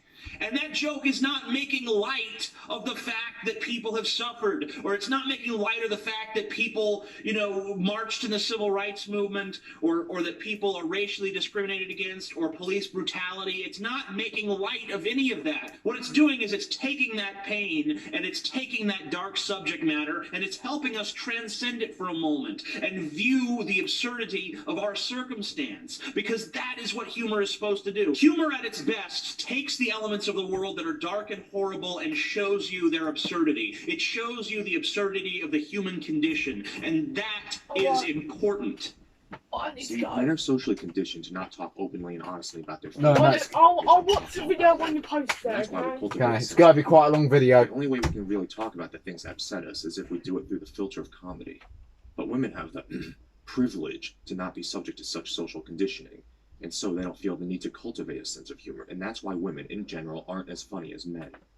That isn't to say that all men are funny, or that all women are unfunny. It's just that, in general, men are funnier than women. I'm sorry, but that's how it is. Also, no, I rather strongly doubt that you're funnier than me, and it's not because you're a woman. Just judging by how you look and talk, I'm willing to bet that your sense of humor boils down to saying something rude, and then following it with, just kidding. I mean, I'm not the funniest person in the world, but if you think of yourself as the funny one, you probably lack the objectivity to realize that everybody else in your circle of friends probably thinks of you as the annoying one. Just kidding. Actually, I'm not. Why do you think that we're obsessed with you when we hook up? 9 times out of 10, I just want you to leave too. I'm busy. I got shit to do. Probably because you do shit like text us 50 times in the space of 1 hour and slash our tires when we dump you after you accuse us of cheating because you saw our sister's name in our call history. Also, what shit could you possibly have to do? Pluck your eyebrows to the point where they're so unnaturally clean around the edges that they look like they're drawn on? Spend your husband's money on more frumpy sweaters? Buy a tub of Ben & Jerry's and watch Glee? Or write more inane questions for men to answer because you're so lacking in self-awareness that you can't figure out the answers for yourself? Why can't I sleep with as many people as I want to without being judged? When men do it, they're congratulated. Go ahead and sleep with as many people as you want. I don't give a shit. And once again, I don't know anybody who would. The only time I would care is if I was dating you, because if you told me you've been with 20 other guys before I met you, I would naturally assume that there was something wrong with you if you've been in so many relationships and had them all fail, not to mention the fact that you're substantially more likely to be carrying an STD, and I think it's perfectly reasonable for a woman to view men who have slept with a lot of other women the same way. Also, who's congratulating men for sleeping around? I don't see any guys walking around with trophies for fucking everyone they've met. It's not like having sex with easy women is some kind of achievement. Furthermore, I would say that most media portrays men who do that as assholes who should be looked at with contempt. I mean, Glenn Quagmire isn't exactly portrayed as a model citizen. By the way, studies have found that the majority of people who slut-shame women are other women. Maybe you should be directing this question at them and not men. Why do you consider a woman a tease if she doesn't sleep with you after 3 dates, but a slut if she sleeps with you on the first date? Why do you consider a man a douchebag if he doesn't call you back 3 days after he meets you, but desperate if he calls you the next day? In what world does no mean yes? No means no. I don't know anybody who thinks no means yes. Also, So, apparently I don't respect women when they say they don't want to date me, and I just immediately assume it's them. Who the fuck? I respect, if a girl says no, I will say it was an honour knowing you and all that, and I will leave. I will not fucking annoy them to the point where they are literally telling me to fuck off. this question seems to be in the spirit of the feminist notion that all men are potential rapists, which simply isn't true. I already talked about this at length in my other video, Teach Men Not to Rape is Stupid Rhetoric. Moving on. Why do you say that women are too emotional to be leaders? Maybe if feminists argued with logic and evidence instead of feelings, people wouldn't think that. Then justify catcalling by saying men just can't control themselves. I have never heard a man say either. I have heard women say both, though. Why do you think that just because you're nice to me, I owe you my body? Why do you think that just because I'm nice... The fuck? I'd be concerned if a girl thought what the fuck? Feminists are really asking, I really... want your body. Sometimes I've been walking down the street hysterically crying because my cat was missing, and a man came up and was like, "Hey, what's up? Why are you crying? Can I talk to you?" Like. But I want to continue this. So when the guy came up to you and asked you how you were doing, did you judge his intention, or do you feel like you? Or I was like, "What the hell is wrong with you?" I'm Wait. hysterically crying, holding flyers that say "missing cat." Wait, what if he was checking how you were doing because you were crying? No, it was a cat call. It was like a, "Hey, pretty lady, like what's going on?" That What if he was trying to be sweet to get into you, like, "Hey, pretty lady, why are you crying?" What's wrong? He's not entitled to my time, honestly. If he had not said anything to you, then he's a dick because he's a guy in society who saw a girl crying and didn't do anything. But it's a different. If he's saying that to get my number, that's different than him coming up and saying, "What's wrong? If I see your cat around, I'll let you know." Like that's a different thing. How is he gonna know about your cat? You saw a girl crying on the street. Well, it was just I was hanging up a So flyer. now Is I'll when know that if I happened. ever see a girl crying on the street and she's hysterical and she might have just lost her parents and has nobody, I shouldn't go up to her because she might think doesn't I'm know objectifying you. her. She doesn't know you. But we're humans. We should care about each other. Of course, but and I think you have to understand what you come off as to women. They don't know you. It's like if a brown bear came up and said hello to you. Like you just have to like. Why would you ever send an unsolicited dick pic? I wouldn't. If you didn't give out. Why? Why are you asking for dick pics? Bitch, do you think you have something attainable? Fucking hell. You have a nose piercing. You look like your eyes look like they aren't looking straight forward. They look like they're looking to the sides. Do you have owl vision? Or some rabbit vision? I don't fucking know. What is okay? Is your eye okay? And what is up with your hair? Fucking hell. And last time I did do something stupid, like a dick pic per se, I got extreme backlash and now I'm traumatized for life. Partly because I sort of did deserve it as I was being a twat. I got backlash, I got my punishment, and I hate myself for doing it. I can't constantly want to die. Happy? Your phone number to the types of guys you meet in nightclubs. You know, the type of guys who go to such clubs for the specific purpose of meeting women and who read books about how to be a pickup artist. Maybe you wouldn't be getting dick pics from them. Why do you feel like it's okay to harass women or make offensive comments about women, but when somebody does it to your sister, it's not okay? Why? First off, if it's a random stranger, it's because it's funny. Third off, I don't have a sister, so I don't ever have this situation. Third of all, fuck you. That's all I have to say. You feel like it's okay to make these misandric videos which paint all men as sexual harassers and rapists, but when somebody treats your son that way, it's not okay. How does it feel to interrupt me when I'm in the middle of making a point during a meeting? You make it sound like the only people who have ever interrupted you are men. I smell confirmation bias. Hey, have you ever stopped to think that maybe people interrupt you because they realize you're talking shit and wasting time after only 2 sentences? Why do you have to sit with your legs so wide open? I get that you have balls, but I don't stand around with my arms wide open to make room for my boobs. Maybe that's because your boobs don't get squished between your arms when you stand normally with your arms down by your sides. A man's balls are literally between his legs, and they do get squished if he puts his legs together. It's not exactly an apt comparison. Furthermore, why do you even care? Not so you complain about women taking up 2 seats with their bags. Why are women perceived as the weaker sex? Even though we literally birth you, like watermelons, through like this. Because physical strength has nothing to do with your ability to give birth. Women are, generally speaking, not as physically strong as men. Exactly. The average man has about 50% greater upper body strength than the average woman. I'm sorry, but that's just simple biology.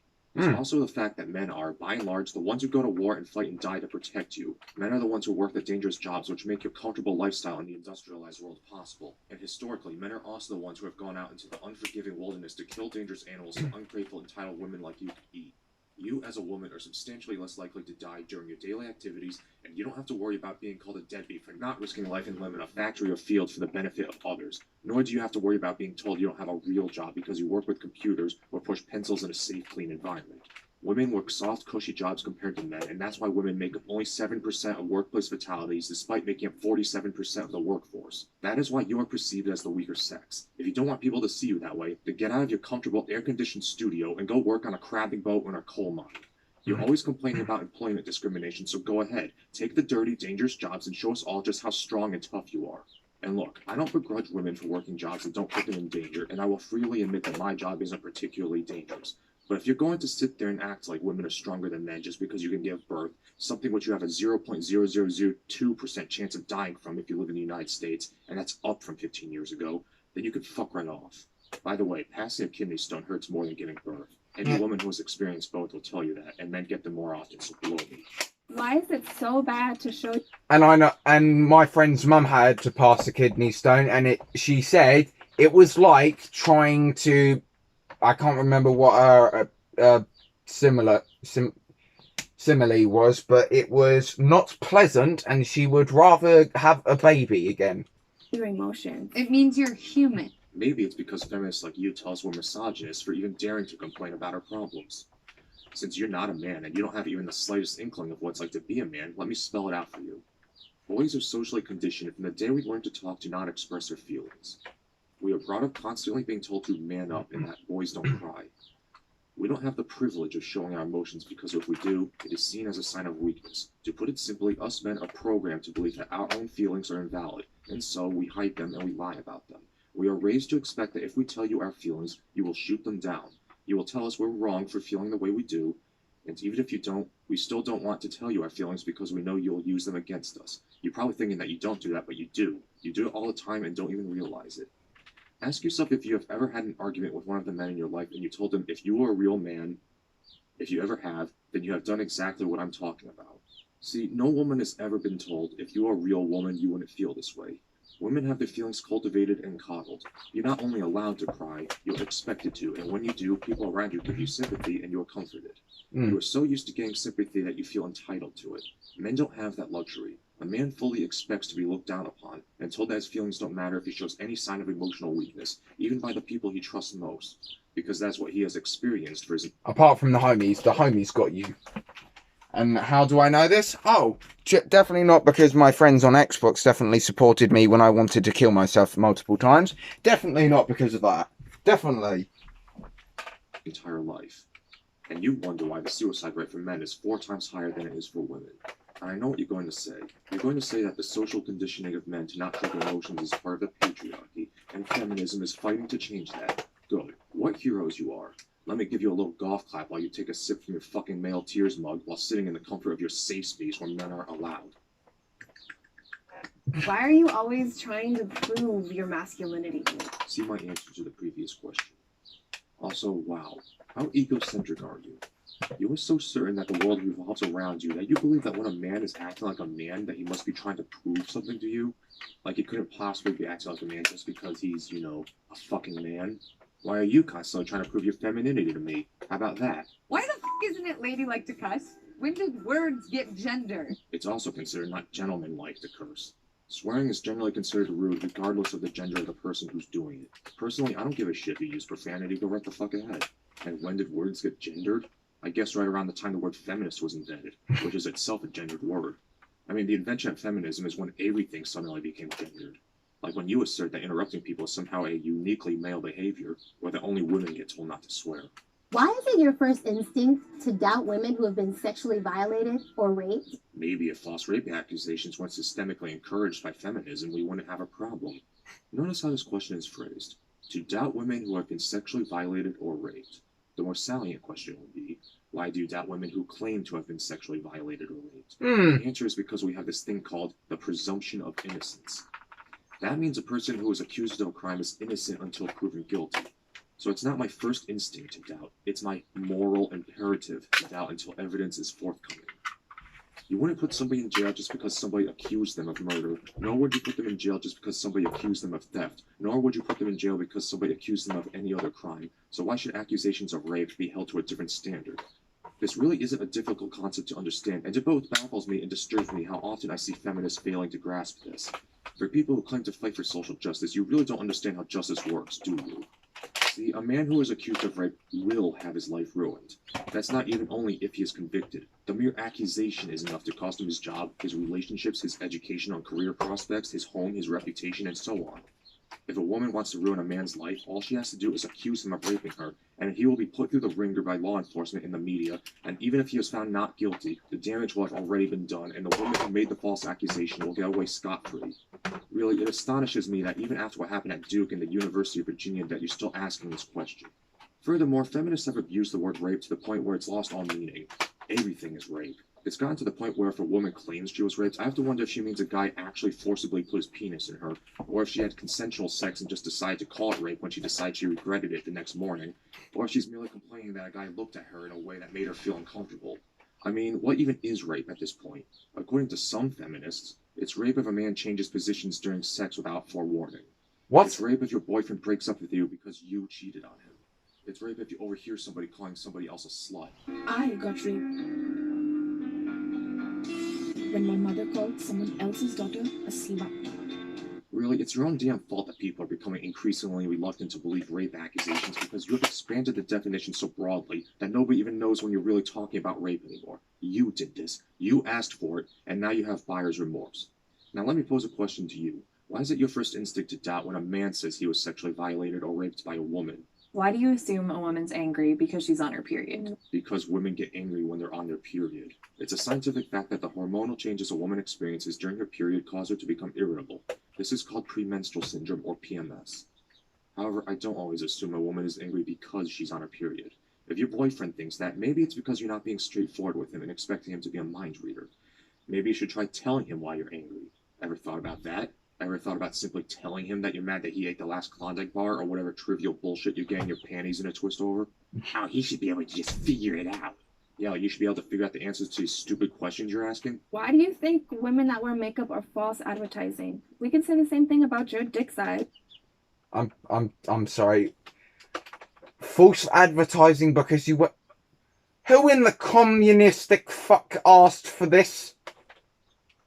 You actually answered the question yourself. We consider it false advertising for the same reason that you think a man who stuffs the crotch of his pants is false advertising. If you cover up all your pimples and scars with makeup, you can't really be surprised when he's taken aback upon discovering that you don't really look the way you did when you first met. I mean, wouldn't you feel like you were lied to if you met a guy who looked well-dressed and drove a nice car, but then you found out he got his clothes at Goodwill, and he rented that car with his Burger King salary? Why isn't it weird that there's a bunch of old white men sitting in a room making legislation about what I can and can't do with my body? Wasn't it a room full of old white men who decided the Roe v. Wade ruling? You know, women have had the right to vote for almost 100 years now, and polling data has found that women are more likely to vote than men, and yet, these old white men keep getting elected. I see a lot of you people supporting Bernie Sanders, even though he looks pretty fucking old and white to me. Go figure.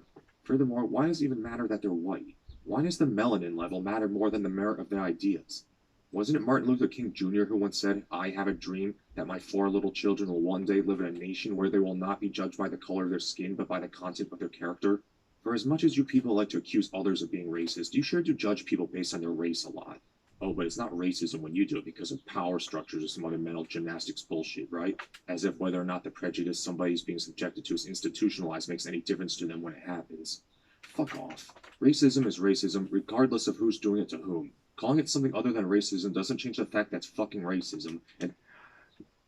On the speech of this, one of my friends, Fluffy, his name is, everyone, we all know him. I met his sister, a while ago, and she is apparently trying to be like in some sort of religion, and yet apparently she is allowed to say the N-word, the ER version, and apparently she isn't racist. Satan immediately got on her and said, "That's still fucking racist, you bitch," or called her some other sort of curse word. "You're racist if you say the N-word, end of." I learned that now. I don't say the N-word since a long time ago now, because I've learned. Satan can do it because he just literally won't give a shit. But yeah. The only people who think otherwise are racists like you. This mentality that only certain people can be racist hinges on the categorization of people based on their ethnicity and the ascribing of attributes to them such as privilege based on those racial categories. You have to make judgments based on race to make this argument work. You have to make assumptions and generalizations about their race in order to make those judgments. So you have to be racist to use this argument. How do you not see the problem with this? How do you not see the problem with putting people's race before the merits of their argument and categorizing people into a hierarchy of consideration based on their race? How the fuck do you expect to fight racism with racism and then expect people to take you seriously? Maybe this is the reason why you think that if somebody thinks you're stupid, it must be because you're a woman. You're projecting. You judge other people based on their race and gender, so you assume other people are doing it to you. Well, I've got news for you. I don't think you're stupid because you're a woman. I think you're stupid because you're stupid. Anyway, I'm getting off topic. It's not like they don't also tell me what I can't do with my body. For example, I can't take the palm of my hand and slap some sense into you without being considered assault. Do you have a coochie? No. Why are straight guys so obsessed with lesbians? Why are straight women so obsessed with gay guys? Or better yet, why are women so obsessed with lesbians? I like lesbian women because they make the best fucking porn. End of discussion. According to Pornhub's search data for 2015, the #1 thing women searched for was lesbian porn. Proportionately, women look up lesbian porn more than men do. How does it feel to get kicked in the balls? How do you think it feels, you dumb bitch? It hurts a lot. That ricocheted off my shoulder and into my lap. Do you ever get tired of trying to be manly all the time? Do you? You're the one who's dressed like a lumberjack. To answer your question, no, not really. It comes naturally to me since I'm, a man. The fact that you're asking this question implies that you sometimes get tired of being feminine, so do you ever get tired of being feminine all the time? Is that why you're dressed like a lumberjack? Or do you like to be a man? Well, you have to pass a test first. Have you mastered the art of manspreading? Have you completed your 40 hours of rape training? Why are you so afraid of gender equality? I'm not. You are. I'm sorry. I'm friends with like 7 black people who will remain anonymous because I do not want them getting assaulted by feminists, because these feminists will probably do that. And I have got the official N-word pass from each and every one of them. I asked them privately in their own spare time, and they said, yes, you have my consensual N-word pass. So physically I can. I just choose not to because I feel like I'm still racist, which I am. But I'm allowed to say it. What I'm afraid of is gender inequality, which is what feminists are actually pushing for. You want examples? In 2005, Swedish politician and co-founder of feminist initiative Dr Shaym proposed what the media called a man tax, which would have raised taxes for men in Sweden, basing it on the idea that all men should be held accountable for all man-on-woman violence. It should be noted that Shaym was convicted of tax evasion in 2004, a year before making this proposal. In 2010, women's group leaders in Israel have unanimously opposed changes to rape laws that would make it possible for women to be convicted of rape. They succeeded, and now women in Israel who commit sex acts on non-consenting adults or children who are not old enough to legally give informed consent are not actually charged with rape, and are instead charged with lesser crimes. In 2013, Indian feminists successfully pressured the Indian government to rewrite rape laws in such a way that only men could be charged with rape. In 2014, Jessica Valenti published an article in The Guardian advocating paying men less than women. In 2015, York University planned to hold an International Men's Day meant to highlight issues affecting men and boys, such as the high suicide rate, shorter life expectancy, and struggles faced in getting an education. It was cancelled after feminist students, staff, and alumni protested and held a petition to ban it, which received almost 200 signatures. To add insult to injury, Holly Baxter wrote a condescending article on independent.co.uk enlightening readers why we don't need an International Men's Day. You can claim the definition of feminism is advocating gender equality all you want, but actions speak louder than words. And it's really hard to believe that the feminist movement is really a movement for equality when you dismiss anyone who brings up men's issues as misogynists. You say all men are rapists, you try to ban men from certain places on college campuses, you actively fight against fathers' rights, undermine the presumption of innocence when it comes to rape accusations, and you deny statistics about male victims of domestic abuse, as well as protest and disrupt conferences about male suicide. This is what men's rights look like! This is what men's rights look like! This is what men's rights look like! All that said, why are you so afraid of gender equality? Why do I deserve to be paid less than you? In what world does 77 cents equal $1? In what world does 68 cents equal $1? How is that fair? After I finished writing the answers to all these questions, I actually counted them and realized there are only 33 questions instead of 36. I just naturally assumed these 4 questions are actually one and answered them as such, but no. BuzzFeed actually considered this compound question as a bunch of separate questions in order to bolster their count for the deceptive clickbaiting title, like it wasn't bad enough that they're already not even really questions. Anyway, this has been pointed out countless times by countless other people, but the wage gap is bullshit. And when I say it's bullshit, I don't mean that it doesn't exist. I mean it's bullshit because of the way it's presented.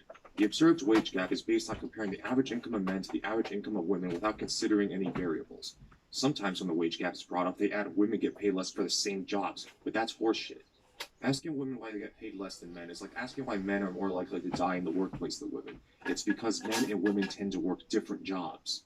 And just like some jobs are more dangerous than others, some jobs pay more than others. And since men tend to work higher paying jobs, such as those in STEM fields, men tend to make more money. And even when you are comparing men and women working the same jobs, there are things which factor into why men get paid more, such as the fact that men are more likely to work overtime, are more likely to ask for raises or promotions, are less likely to take time off, are more competitive, are more likely to take risks, prioritize earnings more than women, retire at a later age, and all these other things which studies have found. With all this taken into consideration, it's no wonder that men get paid more. Men work more. And really, I hate to point out this obvious bit of common sense, but if companies could actually get away with paying women less, don't you think they would just hire nothing but women to save money? Do you honestly think that corporations are such boys' clubs that giving advantages to men is more important to them than their profits and shareholder interests? Don't be stupid. And no, the fact that there are so few women in STEM fields has nothing to do with discrimination. In fact, surveys have found that there is a 2-to-1 preference for female applicants in STEM fields over equally qualified men. So the reason that there are so few women in STEM fields is because few women are interested in pursuing careers in STEM fields. If you want more women in STEM fields, then maybe you shouldn't have wasted your parents' money on a degree in gender studies. And if you wish to continue pushing this baseless contention that the patriarchy is keeping women out of STEM fields, then explain why the patriarchy isn't stopping women from dominating certain fields such as veterinary medicine, psychology, pharmacology, and biology. Furthermore, which is it, 77 cents to a dollar or 68 cents? I've also heard other feminists claim 72 cents. The fact that you can't keep your story straight kind of says something about it. And I'm really struggling to understand why you thought including this discrepancy in your video was a good idea. Maybe you should have let a man proofread it. That was a joke. I know I have to explain it because feminists don't understand jokes, but it was a joke, alright? Why are you intimidated by a woman who makes more money than you? That's awesome. More money. I'm not. Who the fuck said I'm scared by you? I'm scared because you look like a psychopath and a serial killer and maybe somebody who would do some very questionable things to children. That's not a sort of yeah, that was a joke. Do not get offended, you fucking knobs. Shit. Since we're making assumptions, why are you intimidated by my deep, booming, commanding yet sultry baritone voice? Why are opinionated women seen as bitches? When opinionated men are seen as bosses. Opinionated men aren't seen as... Opinionated women are seen as bitches? Who the fuck have you been talking to? Go to an Xbox party and ask these 36 questions. You will get banned for being just stupid. That will literally be your reason. Communication and being stupid. Bosses unless they actually are somebody's boss. Otherwise, they're just called assholes. Unless, of course, their opinions disagree with you, in which case they're kicked off your campus, banned from speaking at events, and told to stop mansplaining. Maybe that's why opinionated women like you are seen as bitches. Why aren't you speaking up when you hear your male friends behind closed doors make jokes that are offensive to women? Because the jokes and they aren't meant to be taken seriously. These people who are fucking offended by rape And also because they're funny. jokes don't even understand humor.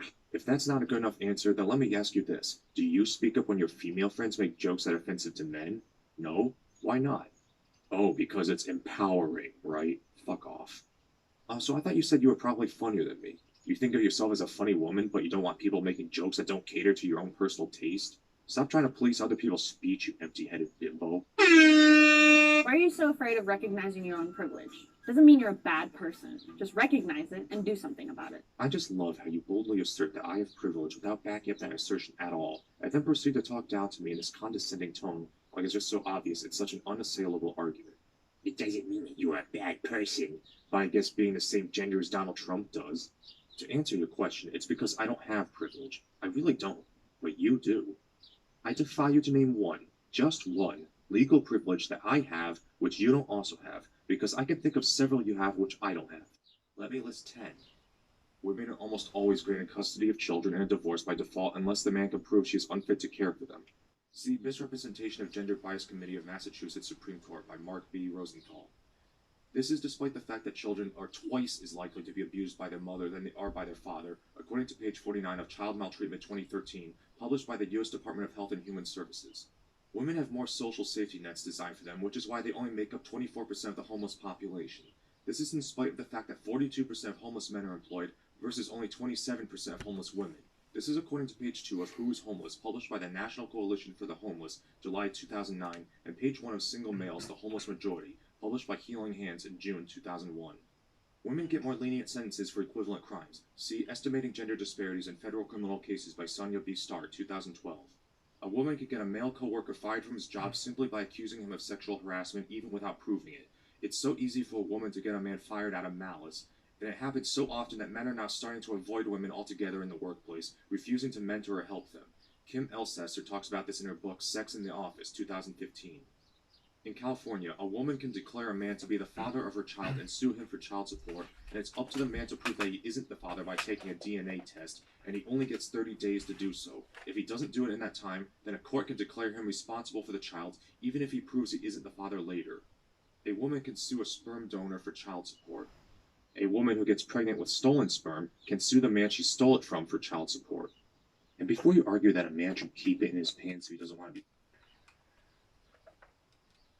be a father, imagine if you heard a conservative Christian arguing against abortion by saying women should keep their legs together if they don't want to be mothers. I think you would lose your shit. A woman who gets pregnant by raping a man or an underage boy can sue him for child support. See Hermesman versus Sayer. A woman can get an abortion in complete disregard for the wishes of the father. She doesn't even have to tell him she's seeking an abortion. A woman can also sue the father for child support if he wants nothing to do with the child. So basically, a woman can opt out of parenthood, but a man cannot.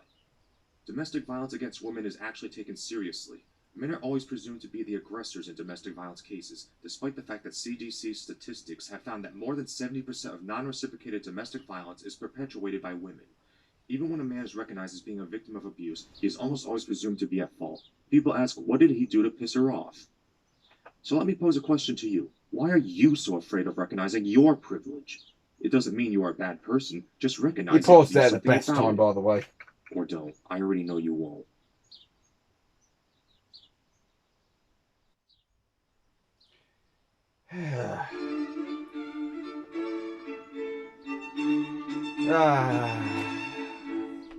Triggered feminists. Personal responsibility, right? So you're saying it's our fault we're fat? Yes, it is. I'm not even going to read the rest of your comment because the argument ends there. Nobody forces you to eat more than what your body needs. Your dietary choices are just that. Your choices, your responsibility. You control your calorie intake, not society, you. Spare me the sob story because I don't care. But my feels, fuck your feelings. I'm sick of this shit. You're not oppressed because you failed to learn when to put the fork down. Your fatness isn't a skin color, an ethnic group, or sexual orientation. You have control over what you eat, and it's your own damn fault if you don't eat right. Lol, what does that BuzzFeed video even have to do with feminists? Lol, this video screams butthurt. Are you really going to sit there and tell me you think BuzzFeed's 36 Questions Women Have for Men video has nothing to do with feminism? A video which references the wage gap, rape culture, manspreading, and pretty much every feminist talking point you can think of? Are you really that ignorant of the situation, Mr. Nasser? Furthermore, have you ever noticed that people who throw around accusations of butthurtness are more often than not butthurt themselves? I mean, you wouldn't feel the need to call somebody butthurt for expressing their opinion unless you yourself were offended by said opinion. Maybe you're the one who's butthurt if this is the level of projection and denialism you have to exercise to distance yourself from the idiots in this video. Have you ever thought about that? As someone who sure claims to hate feminism a lot, the anti-feminists sure do talk about it constantly. Think they're more obsessed with it than even the feminists. What happened to when people had a life and didn't care about this shit? I think even pedos, racists, and Justin Bieber aren't hated as much.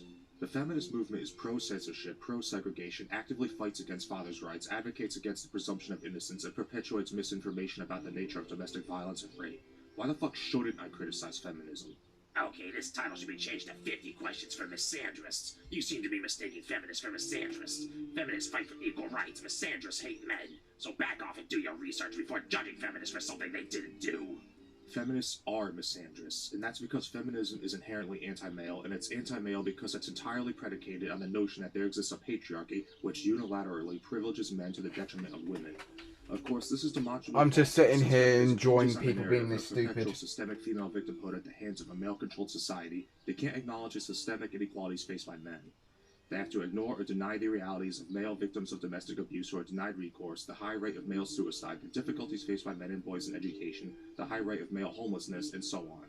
In this worldview, men are the oppressors, the rapists, the wife-beaters, and the enemies. Men can never be the victims because any acknowledgement that maybe men don't have it so great is an admission that the idea that our male-controlled society favors men may not be so valid, and that maybe women aren't perpetual victims of the big bad patriarchy after all. Feminism needs legitimacy, so it needs a villain to fight against, so they cling to this false narrative about men keeping women down with a system designed to keep men at the top, and so they must refuse to acknowledge that men are also the ones making up the bottom. If these people really believed in equality, without also believing that the inequalities that exist between the genders are unilaterally slated in favor of men at the expense of women, they wouldn't call themselves feminists. They would call themselves egalitarians, but they don't do that. Instead, they engage in damage control and insist that feminism is about equality because it says so in the dictionary, and in doing so, they demonstrate that they don't really care about equality. All they care about is the label. You cannot claim to be a movement for equality between the genders when you're exclusively concerned with the issues of one to the complete exclusion of the other. If you want to convince me that feminists really do stand for equality, then tell me, what, if anything, has feminism done to help men? Because I can think of quite a few ways in which it's harmed men. It's not in their culture to rape. They just came out from a war zone and saw women that weren't covered. They're uneducated. The person who posted this comment might not actually be a feminist, but I'm going to respond to it anyway. This comment was actually posted in reply to another comment by somebody talking about the prevalence of sexual assaults and rapes committed by Muslim migrants in Europe. When I made my video, Teach Men Not to Rape is Stupid Rhetoric, I was talking about the United States and the Western world in general because this is where feminist rhetoric about teaching men not to rape is heard. But the original poster does make a fair point that you can easily argue that Middle Eastern countries living under Sharia could accurately be described as rape cultures. After all, marital rape is totally legal in many of these countries, and these countries also make it so that any woman who is a victim of rape requires the testimony of a male witness in order to press charges, or it's considered an admission of adultery, and she can be punished for it. It's also very much ingrained in the general mentality of these cultures that women should cover themselves up in order to prevent men from being tempted to fornicate with them. And even though it's illegal, sexual slavery is extremely common in some of these countries. Now, the idea that men can't control themselves is obviously bullshit, but this person's argument is in the same spirit. What they're basically saying is that Muslim men can't reasonably be expected to control themselves when they see an uncovered woman, and that they should be excused for being raised in a culture that teaches them that an uncovered woman is free game for sexual assault. By arguing that these men are uneducated, this person is, in effect, arguing that rape is indeed a part of their culture since they don't understand that a woman being uncovered is not a license to rape. This person is effectively defending sexual assault in order to defend Islam and ironically fails to see how arguing that Muslim men don't know how to keep their hands to themselves doesn't really help to make Islam look any better. Change the title to 36 stupid feminist questions answered by a fucking asshole. And this is coming from a male. Oh wow, you really told me off. Yup, I'm an asshole, and that instantly invalidates everything I say. Why does the fact that you're a male even matter? Do you think I've never seen a male feminist before? Do you think it somehow makes your point more valid, like you expected me to think to myself, oh well, this guy's a male just like I am, but he disagrees with me, so I must be wrong about something? Have you ever seen a female anti-feminist? Because there's quite a few of them out there. Does knowing that shake up your worldview? See, unlike some people, I actually don't give a shit if you're a man or a woman. But people like you seem to think gender is the most important thing ever. All you see is people's genders, and that's the reason why everyone is so sick of people like you. And you still sit there wondering why Hillary lost.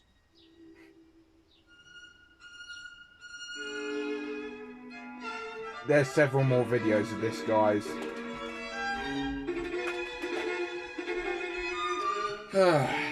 People really are stupid.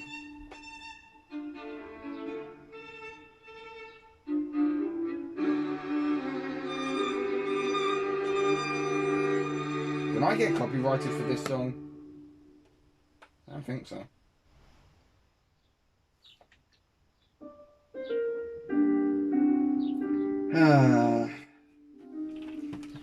How am I doing for battery?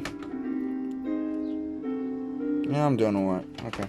Don't you realize that your 50 questions are just like the 3 videos of 10 questions for ages? You have no interest in actually hearing from feminists or engaging. Your only interest in establishing yourself as an ignorant boy at odds with your MLA compatriots. If that were true, I wouldn't be making response videos. This video proves you don't know what a feminist is, lol. This seems to be the go-to argument for any feminist who doesn't have a real argument. Of course I know what feminism is. That's why I'm so good at debunking it. Goodness, angry. Your anger makes you boring, Dr. Shaym. You're not dispassionate or trying to teach anything. You're just another enraged male. Yawn.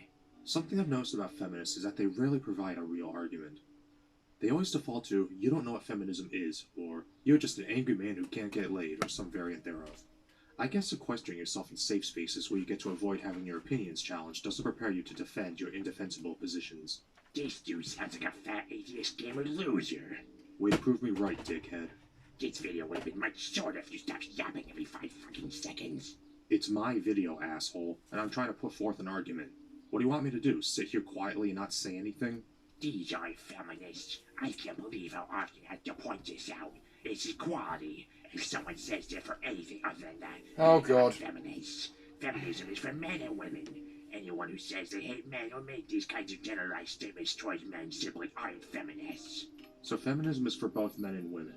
That's funny because nothing feminists do would seem to indicate as much. I'm curious, can you name even one thing that feminism has done to help men?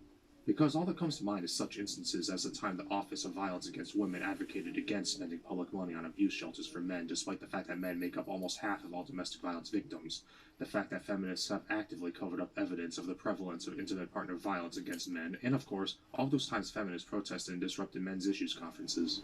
Dude, chill out. Too big fan the feminist movement doesn't need you, or is even about you. You're doing no social justice and really you play yourself. So you'll admit that feminism doesn't focus on men at all, LMAO?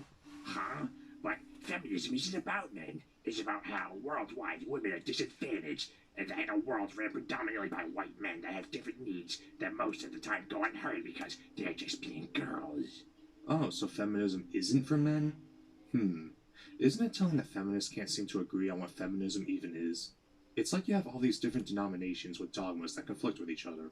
You have your liberal feminists, radical feminists, sex-positive feminists, sex-negative feminists, choice feminists, Marxist feminists, gender feminists, TERFs, the especially wacky feminists who believe women literally have magic powers, self-proclaimed feminists like Christina Hoff Sommers who all the other feminists despise, feminists who say feminism helps men too, feminists who say feminism isn't concerned with men's issues, feminists who say anybody who wants equality is a feminist, feminists who say men can't be feminists, and so on. There are even feminists out there who say rape isn't rape if it happens to white women. It seems that the only thing any of you agree on is that we live under a patriarchy where women are oppressed by men, which is demonstrably false as evidenced by the numerous legal and institutional advantages given to women which you conveniently ignore. But none of you agree with each other on what feminism really is or what the goals of feminism should be. You know what I think? I think you people like to say feminism means whatever you want it to mean. It's like Christianity. God is whatever you want him to be, and that allows you to move the goalposts and deflect any criticism. Why is it okay for you? Unnecessary comma. You judge feminists by as soon as feminists say something. Unnecessary comma. Unnecessary space. You jump on them and make a stupid video because you're not comfortable. Unnecessary double question mark. Watch BuzzFeed's video and you might understand it. That doesn't change anything. Everybody's allowed an opinion, but don't comment/make a video for views. First of all, fuck you. I'm going to make a video about whatever the fuck I feel like. It's called freedom of speech, asshole, and if you don't like it, then you can go back to your safe space and let the grown-ups talk. Also, why shouldn't I judge feminists when they claim to be a movement for equality while their actions demonstrate the complete opposite? Despite the name, feminism supports equality. You yourself are in fact a feminist. I support equality, and that's precisely why I'm not a feminist. I'm getting really sick of this feminism is about equality argument. You can't claim to be a movement for equality when your movement is exclusively concerned about the issues facing one gender to the complete exclusion of the issues faced by the other. You also can't claim to be a movement for equality when your movement has a history of actively fighting against shared custody and the presumption of innocence, promotes the Duluth model which assumes men are the primary aggressors in cases of domestic violence despite evidence showing that women are just as abusive if not more, and protesting disrupting conferences about the disproportionate rates of male homelessness and suicide. And you can't claim to be a movement for equality when your movement is entirely predicated upon the notion that the inequalities that exist between the genders are entirely slandered in favor of men, thus necessitating the denial of inequalities faced by men and boys such as the high rate of suicide, homelessness, high school dropouts, criminal victimization, workplace fatalities, infanticide, and so on. If you believe in equality, then you're a feminist. Fuck off. This is like when furries say, "Oh, you like Bugs Bunny? You think Chewbacca's pretty cool? Well, guess what? You're one of us." Just stop, alright? Nobody's falling for it. Still going. Let me ask you something. Do you like dogs? You know who else liked dogs? Hitler. I guess you're a Nazi now. Isn't logic fun? Feminism is for equality, not... So, yeah, Max, if anyone ever says feminism is for equality and then if you're fighting for equality, you yourself are a feminist, just go to the... Wait, so does that mean if I like Bugs Bunny, I'm a furry?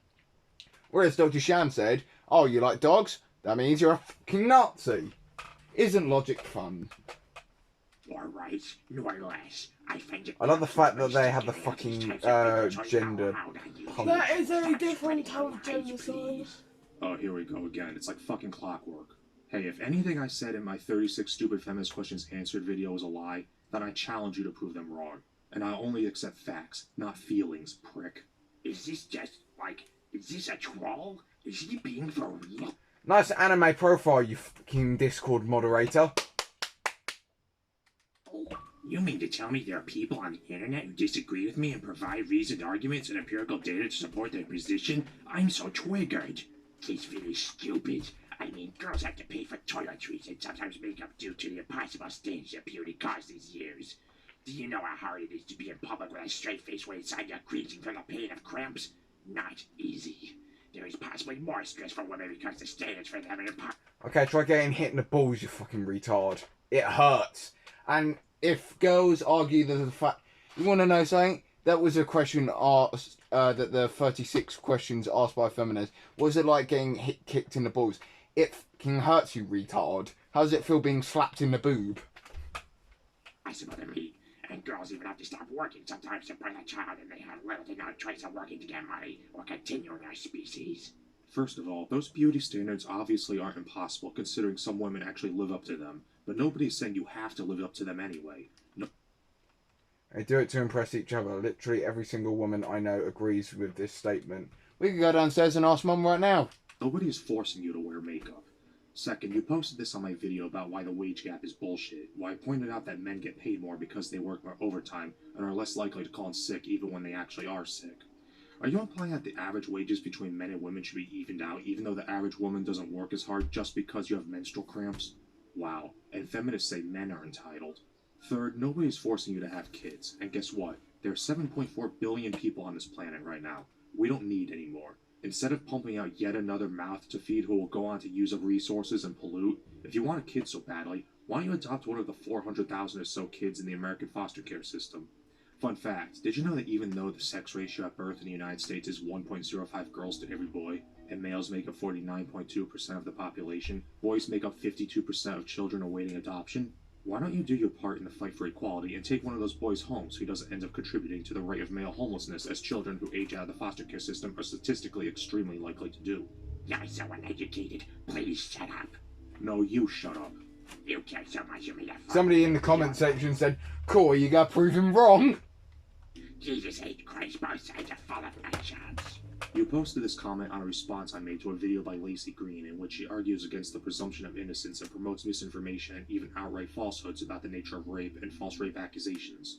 Her video is actively harmful to real people, and I know it because I've gotten numerous comments from people telling me about the injustices they faced as a result of the bullshit mentality that she's perpetuating. And you're saying I'm a nutjob for correcting her misinformation? Fuck you, dude. I just want to say that I'm a feminist, and after the first question I went to the comment section to leave this comment. I understood what this video will be like. I just want to reply to it by saying that this is why we need feminism. Oh yes, criticisms of feminism are the reason why we need feminism. It's like a religious mentality. The more you prove them wrong, the more they cling to their dogma. The Bible said there would be doubters and mockers, so you're just proving it right. I also like how you flat out admitted that you didn't even watch the video. Like you don't see a problem in ignoring what other people have to say and then proceeding to claim the moral high ground. And then you wonder why people are so sick of you. Here's a thought, since I apparently have to do all the thinking for you. Maybe instead of dismissing opposing viewpoints as misogyny and pointing to arguments against your narrow-minded and hypocritical worldview as proof of why we need feminism, maybe you should try listening to those arguments and see where you're going wrong. I mean, feminism is about equality, right? So don't you think you should give equal consideration to other people's points of view? I mean, I at least attempt to listen to arguments from people like you. I might actually consider your point of view if people ever made an argument stronger than, "You're a sexist," and "Feminism is about equality because it says so in the dictionary." But so far, of all the criticisms I've made against feminism, I haven't heard a single compelling rebuttal, and I think the fact that you people resort to these kinds of arguments is proof of why we don't need feminism.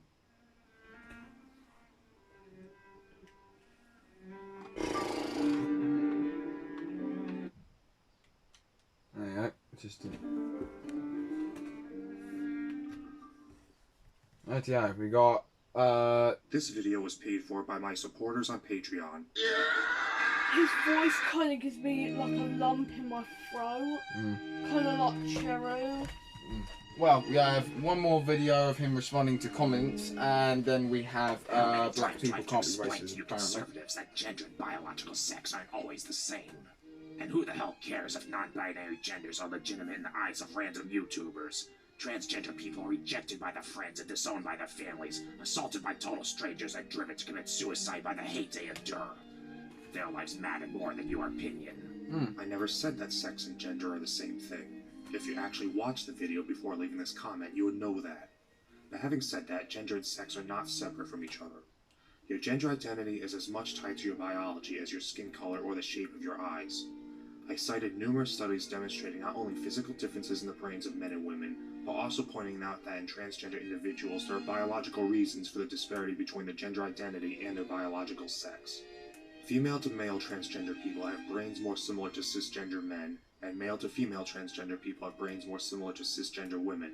So even in transgender people, their gender identity is biologically hardwired and is therefore not a social construct. Because to call something a social construct is to imply that gender identities are nothing more than a preference, with no real objective truth behind them. If gender is a social construct, then it's in the same bag as other social constructs, such as the practice of eating fast food or watching NASCAR. If you can simply choose your gender, then your decision to identify one way or another is no more worthy of respect than your choice of food or entertainment. Is that what you want? If we accept the premise that gender is a social construct and that gender identities are merely a performance, then there is no validity to the complaint that transgender people are oppressed, as you complain about, because they could avoid said oppression by simply choosing to not be transgender. That's obviously not the case because, as I pointed out, the gender identities of transgender people are determined by biological factors, so gender is not a social construct, and this substantiates the point of my video about there being fundamental differences between men and women. Do you get it? Also, I'm not a conservative.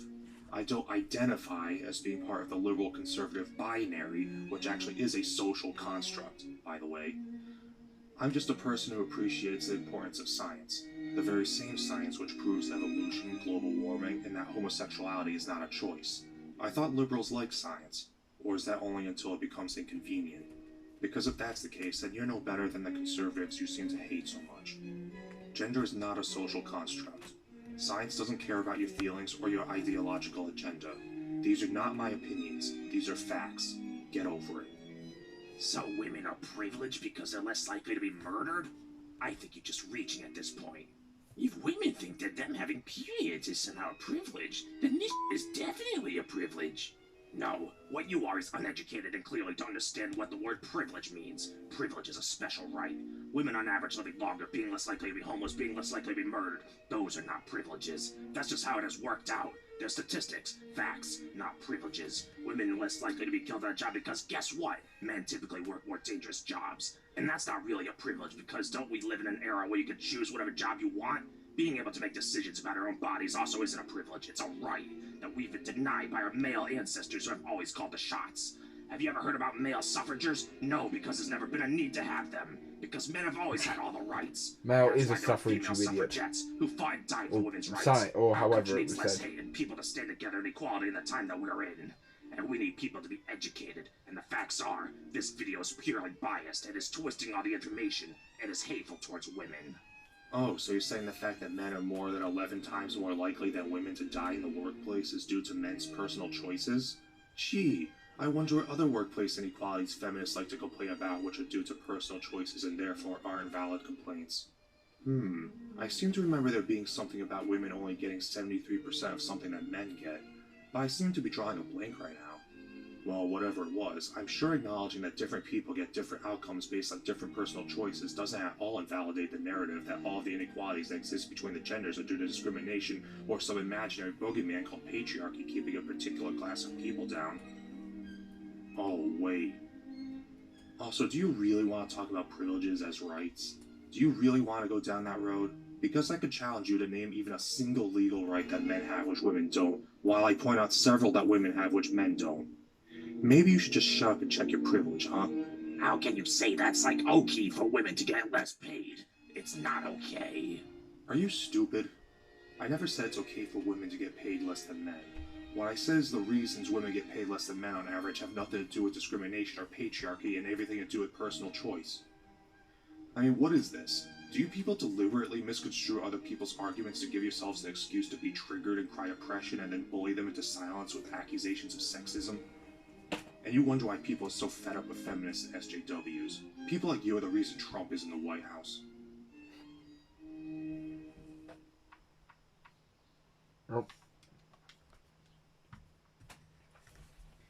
Jesus Christ. You're a f***ing joke. These questions are what women have to deal with every day, and you're going to say it doesn't exist. I love the fact that you've taken a picture of a child and had it as your profile, you fucking weirdo. Also, is that supposed to be you, or is it supposed to be your daughter? Because both of them desperately need fucking plastic surgery. You are selfish. Us women have to deal with everything men have. We have to cater to them. Hey Max, in a minute, do you think you could go downstairs and ask Mum to make me some lunch and say that I asked, please? First of all, you used the wrong "your." Second, you posted this comment Wait, on my where? video Where? 36 to... You're at the... Ah! Get fucking grammar. Your case is denied and... Wait, where? Oh, it's the first and the it's the start of the sentence. Oh yeah, I see it, I see it. Fucking retard. Use grammar, bitches! Incorrect grammar, argument denied. Furry identified, opinion rejected. Where I responded to feminists Opinion- complaining about stupid furry and detected, trivial things opinion like catcalling rejected. and spreading men not liking romantic comedies, jokes, and slut-shaming, which is done mostly by other women, by the way. Are those the things women have to deal with every day? Gee, how oppressed you are.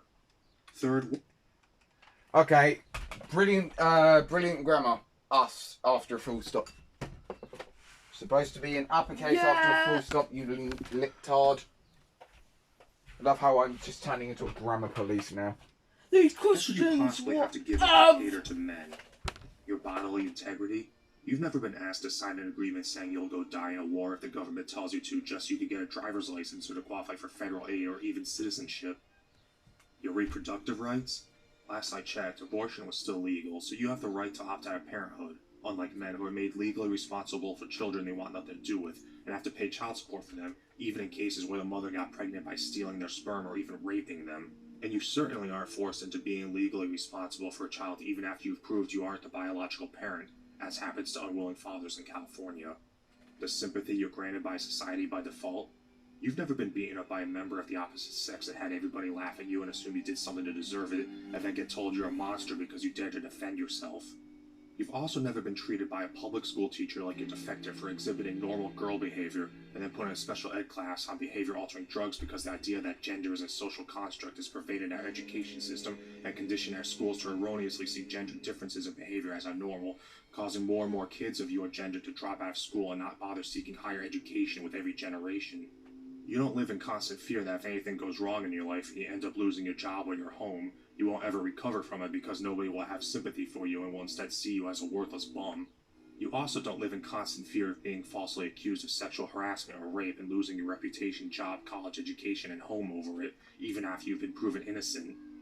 You also don't live in constant fear of other people seeing you as weak for having emotions or calling you cowardly or selfish if you dare object to the notion that you should be the one to sacrifice your life for the sake of the other sex. You don't live with the crushing depression that comes with a desperate need for companionship combined with a crippling fear of seeking affection caused by a lifetime of conditioning to derive your self-value from your ability to provide for other people, making you constantly doubt whether or not you are worthy or deserving of love and eventually leading to suicide in your 50s or 60s once you've realized your ability to work is diminished and you've finally lost all hope that you won't die alone. You've also never been told that you're privileged just because nobody catcalls you when you walk down the street, even though you wish they would just so you could feel a little bit less insecure about your short stature and thinning hair for a few seconds because... See, this is actually quite true. And this is what I hate about, like, because, you know, my friend I met on Discord, they have kind of a thing towards, because they think they're large, that they're fat, and they're unattainable. Yeah. This is what I hate. Now, I only have two things for when I want to date a girl. First, you must be a girl. Second, you must be alive. That is literally all I have. But apparently, if for a girl, I have to be tall, muscular, have a full head of hair, have a six-figure income, be good with kids, drive a nice car, be a homeowner, somehow be sensitive and stoic at the same time, be passionate but only about the things she wants you to be passionate about, to be willing to look past her flaws while she constantly scrutinises yours, to be strong and assertive but at the same time capitulating to her, and be willing to sacrifice yourself physically, mentally and emotionally for her benefit. Wow, fucking society sucks. You really just noticed that? Believe it or not, men have to live up to beauty standards too, among other things. And you're certainly not held accountable for the actions of other women which you have nothing to do with and are consequently banned from certain places and called an oppressor, and for whatever reason this isn't considered sexist. So tell me, what the do you sacrifice every day for men? Your leg hair? You are a up piece of period. You are on your period. Also, stop liking your own comments. Are you saying women don't work overtime? My sister once worked for 24 hours straight. Why? Because she wanted to. Say that again to my face. I didn't. You're a commie, you fucking retard. I'd go in the comment section and I'd literally say that. I'd start singing, you know Cuphead when he had the harmonica and he said, "You're a bitch!" Oh, no, guitar, wasn't it? Cuphead. That No, was Suction Cup Man. Suction Cup You're Man. a bitch! You're a You're a bitch! Some women don't You're work a overtime. bitch! I said that women work less That's overtime not than men on Korea, you've been average. horrible! Average. Fuck off! Obviously there will be outliers, but that doesn't disprove a statistical average. Do you not understand what average means? Do you see how going out of your way to be recreationally offended makes you look like an idiot? Can I kill him now? Now you see, unlike Ania Sarkeesian or Zoe Quinn, when I get death threats, I can prove it. WTF, this is so f***ing screwed up. F*** you, and I hope you die in a hole. But you cannot judge a girl by the questions they ask. And they weren't asking you specifically, they were asking men in general. Oh, and you're about you don't know any men who do this or that. It's probably because you have no friends because of how sexist you are. And how you complain about every other word a female says and other men aren't gonna put up with that. Anyways, I hope you die and rot in hell for having so much disrespect for people because they are the weaker sex. They're not the same sex as you. See you, motherfucker. Respect women, one of them made you. Alright, 8 things. 1. Why can't I judge a girl by the questions she asks? Why shouldn't I? 2. Yes, they did ask these questions of all men in general, and I am a man, so I answered them. What's the problem? Also, bitch is a gendered insult, you sexist. 3. I like how feminists are still trying to dismiss arguments and criticisms by calling them sexist. It hasn't worked so far, so what makes you think it's going to work now? 4. How do you know what other men are going to put up with? Excuse me, but did you make a video that resonated with so many people, and not just men but women too, that got over 7 million views and is, as of the time I'm writing this, the 5th most viewed video about feminism on all of YouTube? And just because I know some moron is going to jump at me for saying the fact that my video has 7 million views means everything I say is right, that's not what I'm saying. What I'm saying is you should take a look at the view count and the like to dislike ratio before you say nobody agrees with me and you make a fool of yourself. 5. Even if it were true that I don't have any friends, would that invalidate all the statistical data and empirical facts that I presented? 6. So it's okay for the BuzzFeed feminists to say a bunch of disrespectful things about men, but when I point out the indisputable biological fact that women are physically weaker than men, that's crossing the line? It's almost like you're trying to prove my point about You know, it's kind of amazing how how feminists will say, stop being disrespectful to women, they birthed you, when I can literally just say, yeah, stop being disrespectful to men. One of them shot you out of his balls. Oh, but I bet he regretted it. Oh, definitely. One man took one chance at trying to get laid for one night, shot you out of his balls, and this is the end result. What a fucking shame. What a fucking retard that believes that they It's like how they're not sexist when they did a gendered insult. Max, it's like how fucking when I was on GTA 5 and I had to deal with tryhard.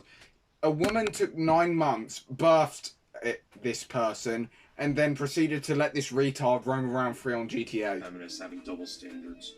7. A man also made me. You know, it takes a mother and a father to conceive a child. Why do feminists always seem to forget that? 8. I put a trigger warning at the beginning of the video. You should have heeded it. But instead, you chose to watch my video even knowing it was going to say things you didn't want to hear. So I don't accept your claim of being offended. What you're doing is putting on a performance. What you're really saying is, hey my fellow SJWs, look at how offended I am. Everybody give me pats on the back for calling out this guy for being sexist. I'm a good boy. It's called virtue signaling, and it makes me sick. I get the point of this, but he was basing all this off himself, when we all know that most men would do this. Just because he's a nice guy doesn't mean everyone else is. Yeah. I will admit that people are arseholes, but just because men are arseholes doesn't mean women can't also be arseholes. I knew a fucking girl that forced me into a relationship even when I said this wasn't going to work. But no! Apparently I'm the arsehole. Yeah, everything I said in this video is based on my own experience. Except for all the statistics and articles I presented to back up my claims.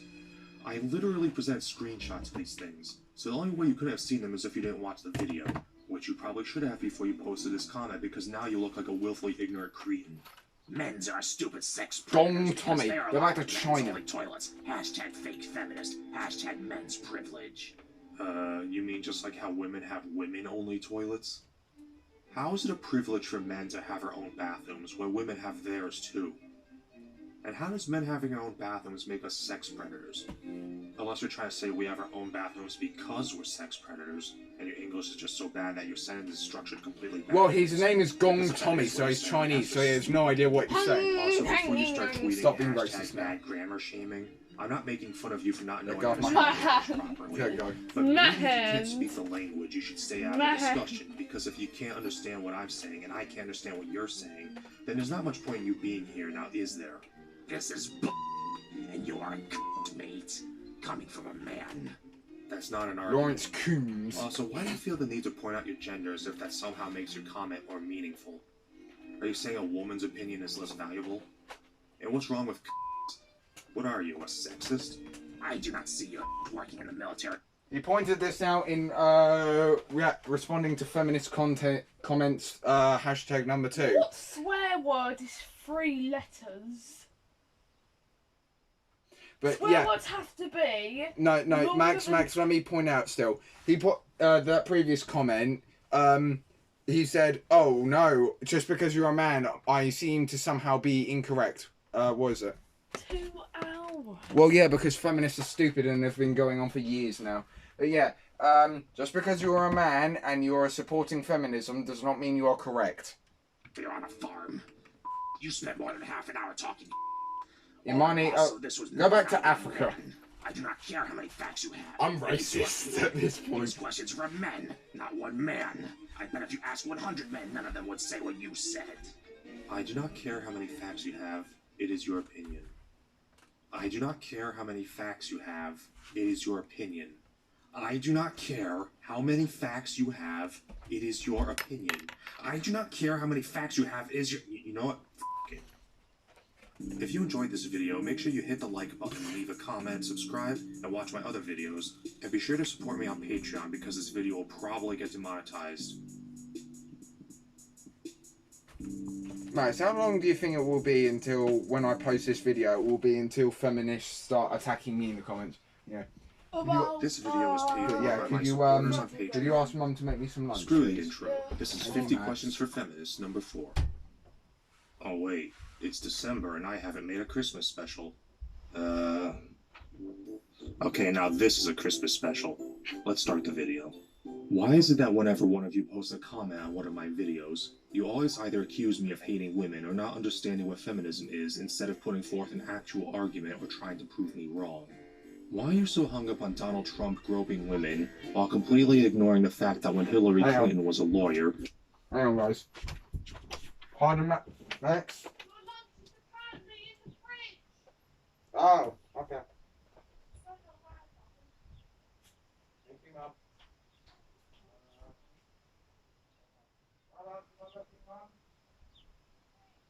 Whereabouts?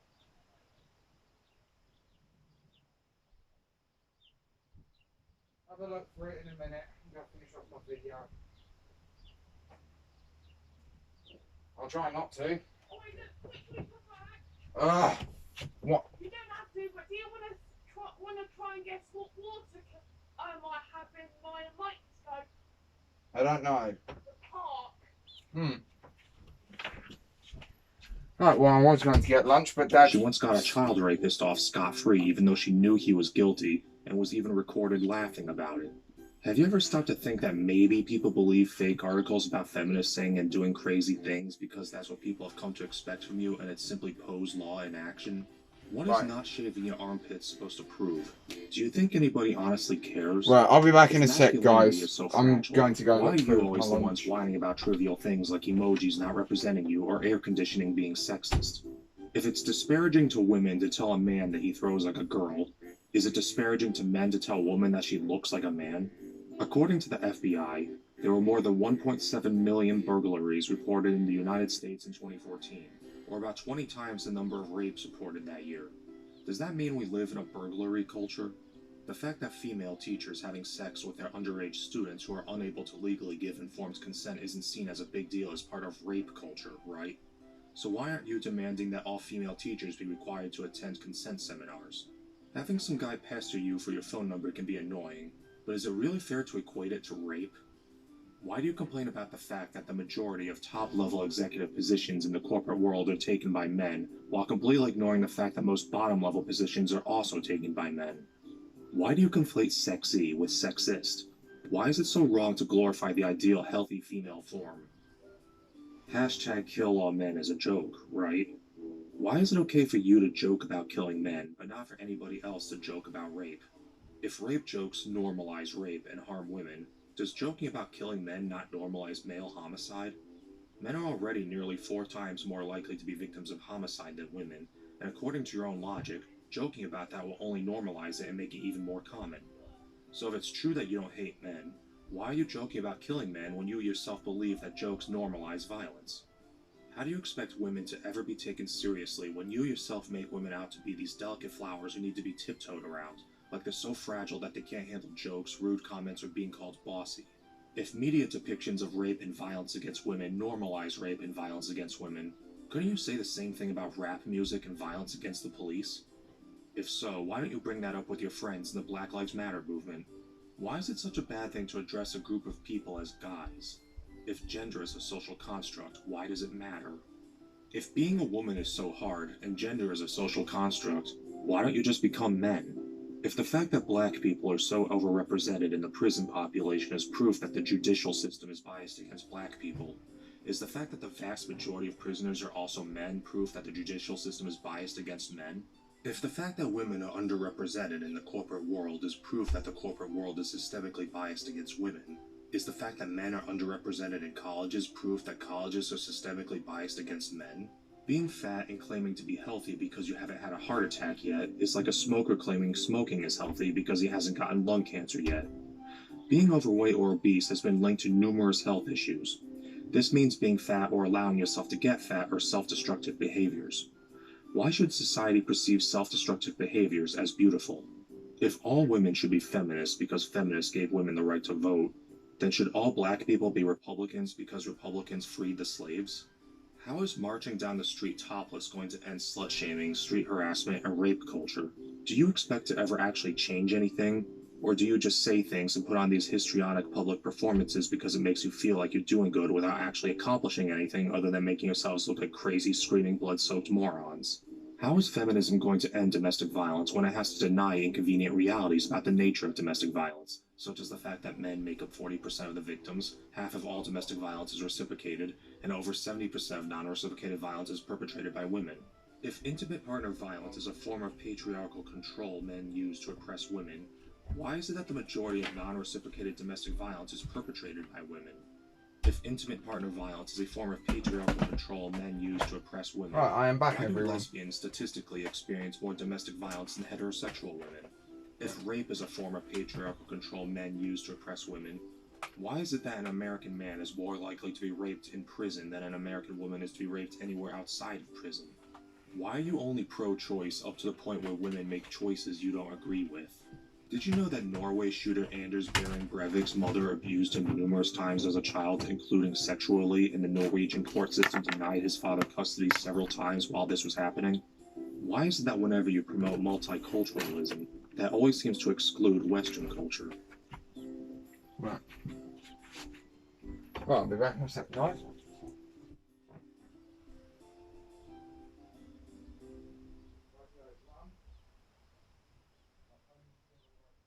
Where do you get off saying men don't get objectified? Throughout all of history, men have been sent off to die in wars by the thousands, or even by the millions, often against their will. Even in times of peace, men are shamed as cowards if they are unwilling to put their bodies and their lives on the line for the sake of some greater good. And whenever there's a great tragedy, we talk about the killing of women and children as if it's somehow inherently worse than when men are killed. Is being seen as completely disposable not the ultimate form of objectification? For the few of you who claim that feminism helps men too, what exactly has feminism done to help men, if anything? And is it enough to offset the harm that feminism has done, such as the Duluth model, the National Organization of Women's petitioning against shared custody, and the undermining of the presumption of innocence when it comes to rape accusations? Why is it that your idea of helping men boils down to making men not be men anymore? Why do feminist teachers try to make boys behave like girls and treat them like the defective if they don't comply? Have you ever stopped to think that maybe boys and girls act differently because they are different? If gender is a social construct, why do male and female babies begin exhibiting different behavioral traits even before they have any concept of gender or socially imposed gender expectations? And why is this also true for non-human primates? How can a woman be a man just because she says she identifies as a man, but terrorists who identify as Muslims somehow aren't really Muslims? Why do you feel that all cultures are equally worthy of respect? Do you actually believe that Western culture is no better than cultures which practice forced child marriage, female genital mutilation, and killing homosexuals? Even with all its faults, surely you can see that Western culture is the best culture women, LGBT people, and racial and religious minorities have to choose from, right? I mean, can you name even a single country that isn't in either North America, Europe, or Oceania where you can honestly say that such people are better off?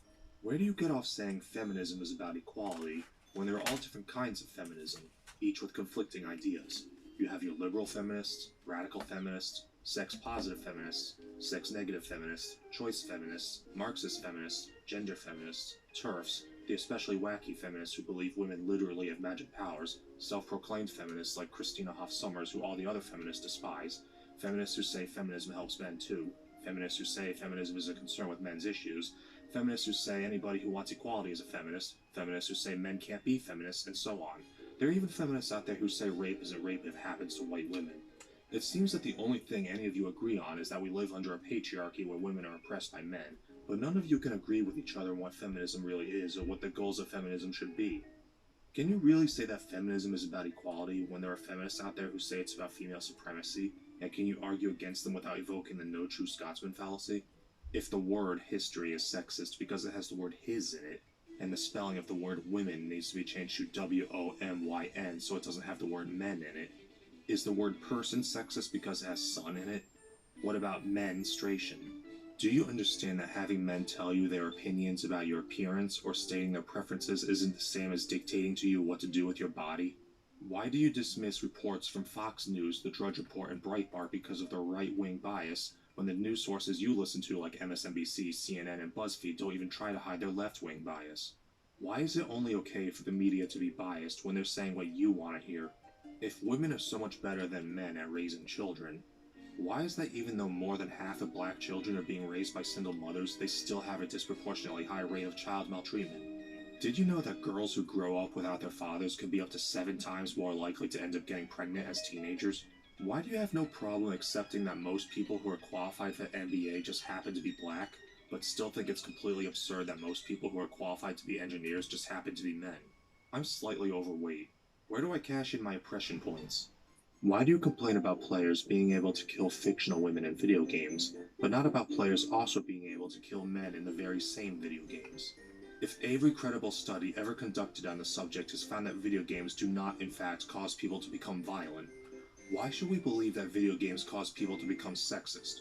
Why do you deliberately misconstrue things which clearly are not sexual harassment as sexual harassment? Are you really that desperate to legitimize your movement? Why is it sexist for a man to tell women they should be modest and cover up when feminists get applauded for saying the exact same thing? Why should anybody care if you're offended? Why do you think your feelings are so important, or that you're entitled to sympathy? How do you feel about Reynolds rap? This has been another 50 Questions for Feminists. If you have any of your own questions for feminists, post them in the comments below. Also be sure to like this video, subscribe, make sure the bell is checked so you get notifications when I upload, and support this channel on Patreon. I only take payments for videos which require time, energy, and research to make, so don't worry, you won't be paying for me to make videos about yelling at wildlife in my yard.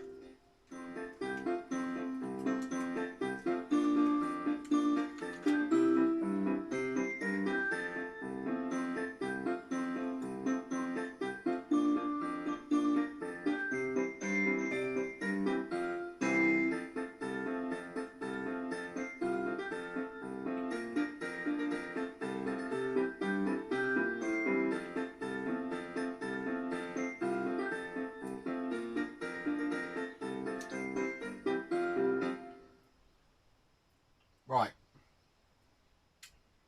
If you have ever argued with a feminist or SJW, you may have noticed a propensity for double standards and hypocrisy. When you call these people out for saying sexist things about men or racist things about white people, they will almost invariably try to dismiss your argument by tossing out the privilege plus power argument, also known as the power structures argument. It goes something like this. Sexism towards men / racism towards white people doesn't exist because society gives them privilege and power, and they don't face systemic or institutionalized discrimination. There are 6 reasons I can think of to explain why this is a poor argument. 1. The SJW definitions which stipulate that racism and sexism must be systemic and institutionalized are not found in any dictionary. As far as I'm aware, nowhere in any dictionary does it stipulate that institutionality is a prerequisite of sexism or racism, nor do they imply that lacking power and privilege precludes an individual from exhibiting either, nor that only those who have power and privilege could exhibit either. Here's the definition of racism according to Merriam-Webster. 1. A belief that race is the primary determinant of human traits and capacities, and that racial differences produce an inherent superiority of a particular race. 2. Racial prejudice or discrimination. Here's the definition according to dictionary.com. 1. A belief or doctrine that inherent differences among the various human or racial groups determine cultural or individual achievement, usually involving the idea that one's own race is superior and has the right to dominate others, or that a particular racial group is inferior to the others. 2. A policy, system of government, etc., based upon or fostering such a doctrine, discrimination. 3. Hatred or intolerance of another race or other races. Here's the definition according to Oxford Dictionaries. 1. Prejudice, discrimination, or antagonism directed against someone of a different race based on the belief that one's own race is superior. 2. The belief that all members of each race possess characteristics, abilities, or qualities specific to that race, especially so as to distinguish it as inferior or superior to another race or races. According to any of those definitions, racism certainly can be exhibited by non-whites, and since white people are a race, racism can certainly be directed at whites. I'm sorry, but you don't get to redefine a word to give yourself a rhetorical advantage. You can, in fact, be racist towards white people, and if you are prejudiced or if you discriminate against white people, you are, in fact, engaging in an act of racism. You are a racist. Now let's look at the definition of sexism. According to Merriam-Webster, sexism is 1. Prejudice or discrimination based on sex, especially discrimination against women. 2. Behavior, conditions, or attitudes that foster stereotypes or social roles based on sex.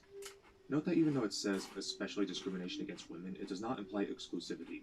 Nothing in this definition implies that you can't be sexist towards men. According to dictionary.com, sexism is 1. Attitudes or behavior based on traditional stereotypes of gender roles. 2. Discrimination or devaluation based on a person's sex or gender, as in restricted job opportunities, especially such discrimination directed against women. 3. Ingrained and institutionalized prejudice against or hatred of women, misogyny. Notice that of the 3 definitions provided by dictionary.com, characterizing sexism as institutionalized prejudice against women is only one possible definition, not the only one. And so sexism can indeed take the form of institutionalized or non-institutionalized prejudice against men, at least according to dictionary.com. According to Oxford Dictionaries, sexism is prejudice, stereotyping, or discrimination, typically against women on the basis of sex. Again, this definition, while implying that sexism is typically directed against women, does not imply that sexism is exclusively directed against women. Now, I'm sure that feminists will try to argue that these dictionaries are wrong, and to that I will point out how funny it is that these same people will argue up and down about how feminism is about equality. That's the definition. It says so in the dictionary, while completely ignoring all the anti-male screeching and lobbying the movement has become known for. But really, none of this should matter. These dictionaries are not authorities who determine what words mean. They simply describe what certain words are meant to convey in common usage, and the definitions can and will change as society starts using words to mean different things. It's kind of like how feminists like to point to the dictionary definition of the word feminism as advocating equality between the genders, when in practice it's anything but, because the actions of the people using the label do more to define it than whatever the dictionary says. It's also kind of like how calling the act of people disagreeing with you on the internet cyber violence doesn't make it violence. Just because the words racism and sexism aren't typically used when discussing discrimination of white people or men because of the common misconception that white people and men don't face discrimination, that doesn't mean white people and men don't face discrimination, nor does it mean that white people and men don't face racism or sexism. But what really bothers me is the way SJWs try to simply declare that racism or sexism have to be systemic and institutionalized in order to count as racism or sexism, or that sexism is only sexism if it's directed at women. Where do these people get off thinking that they can simply decide what words mean for everybody else in order to suit their own agenda? Where do they get off excluding themselves from having accusations of racism and sexism levied against them by redefining words to their benefit? What astounding arrogance. You people must be really privileged if you think you can get away with that. 2. The notion that white people and men never face any sort of systemic or institutionalized discrimination is demonstrably false. Systemic and institutionalized discrimination against men exists. It's not difficult to point out the numerous disadvantages given to men by major systems and institutions, such as the fact that it's completely legal to circumcise boys but not to circumcise girls. Divorce proceedings are unfairly slanted in favor of women. Men get higher penalties than women for equivalent crimes. Men are more likely to be homeless even though homeless men are more likely to be employed than homeless women. Men get rejected by domestic abuse shelters even though men are about as likely to be domestic abuse victims. Men pay higher income tax at proportion to the earnings gap. Public school systems have pathologized natural boy behavior and put boys at a disadvantage in the classroom, leading to declining graduation rates for boys. Men are subject to conscription and in many states are automatically signed up for selective service when they apply for a driver's license. A woman who gets pregnant after raping a man or an underage boy can sue him for child support. Some states give a woman the power to give up a child for adoption in complete disregard for the wishes of the father. And of course, men face unfair vilification on college campuses where rape hysteria has created an environment where a man can be subjected to criminal investigations and mob justice at the whim of any woman vindictive enough to make a false accusation, and anyone who speaks out against this injustice is labeled a rape apologist and denied a platform to talk about it. These are all forms of institutional discrimination faced by men, and the SJW's refusal to acknowledge them as forms of institutional discrimination does not change the fact that they are forms of institutional discrimination. This is sexism directed at men, whether you want to admit it or not. And if anybody wants to argue that white people never face any sort of institutional discrimination, then I invite you to look up the history of Irish and Italian immigrants in the United States, the treatment of Jews pretty much anywhere outside of Israel, the public perception of Germans during the first half of the 20th century, or just ask anybody with red hair and freckles. And yes, racial discrimination may happen to minorities more often than it does to white people, but to say that white people never experience it is flat out wrong. Just as an example, according to FBI hate crime statistics, about a fifth of racially motivated hate crimes were motivated by anti-white sentiment, and there are places in the United States where white people are the most likely to be targeted for racially motivated hate crimes. Washington, D.C. is one of them. Oh, and guess what? Black people are responsible for a disproportionately high number of hate crimes. It turns out you don't need privilege in order to assault somebody or vandalize their property. Would anybody really be stupid enough to argue that a racially motivated hate crime targeting white people doesn't count as racism just because it isn't being done by some powerful institution? But that's essentially what these people are arguing. These SJWs are actually arguing that if something isn't institutionalized, then it doesn't count. And by denying that white people and men face discrimination, by pretending that non-men and non-whites can't be racist or sexist, this gives SJWs license to act like bigots all they want. It gives them license to say things like this. The less white babies on this planet, the less of you we got, boo. Blood is on I hope they kill all the white babies. Kill them all right now. Kill them. Kill your grandkids. Kill yourself. So you agree with Malcolm X that white people should be killed? Is that why you're here? You damn right I do. People you should be killed, huh? Thought we should be killed when y'all came and stole us from Africa and put us in chains and murdered us for over 400 years. So yeah, you do need to die. We gonna have to kill some cracker babies. I'm telling you to your face here tonight, we gonna have to kill some little Penelopes and some little Robbies. I believe in the death and destruction of white people, each and every one of them. And we are going to fight. And those of you who survive, according to this Bible, guess what? You have the privilege of picking my cotton. You have the esteemed distinction of being my slave.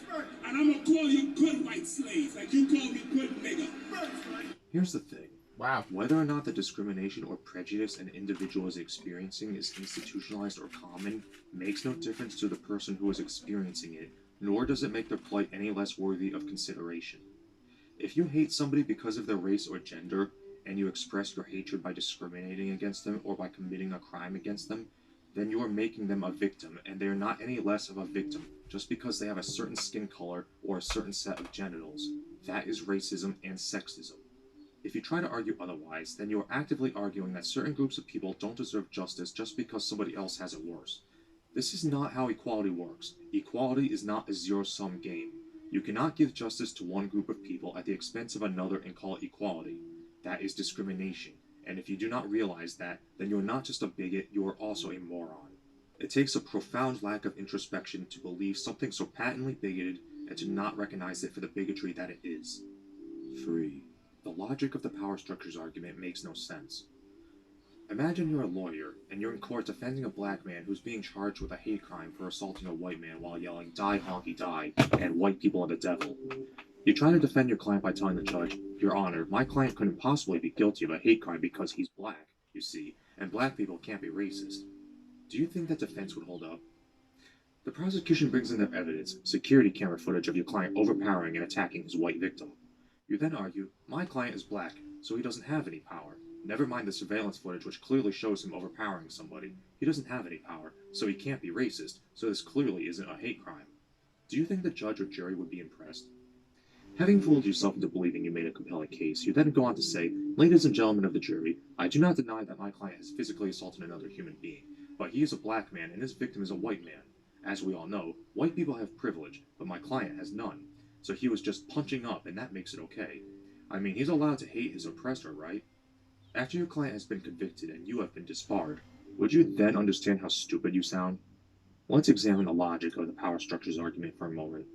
The premise of the power structures argument is that because prejudice and discrimination aren't institutionalized against white men, ignoring the fact that this isn't even true, anytime white men face prejudice or discrimination, it isn't racism or sexism. What this argument is basically saying is that because thing X happens to group 1 more than it does to group 2, when thing X happens to group 2, it suddenly isn't thing X anymore. This isn't a straw man, this is exactly the logic they are putting forth when they make this argument. They actually argue that because black people face racial prejudice and discrimination more than white people, when white people experience racial prejudice and discrimination, it isn't racism. Imagine if the same logic were applied to any other situation. Let's say a white guy is caught jaywalking, then 5 cops tase him and beat him down with nightsticks. Using SJW logic, we would say that the white guy wasn't a victim of police brutality for the simple reason that more black people per capita are beaten up by the police.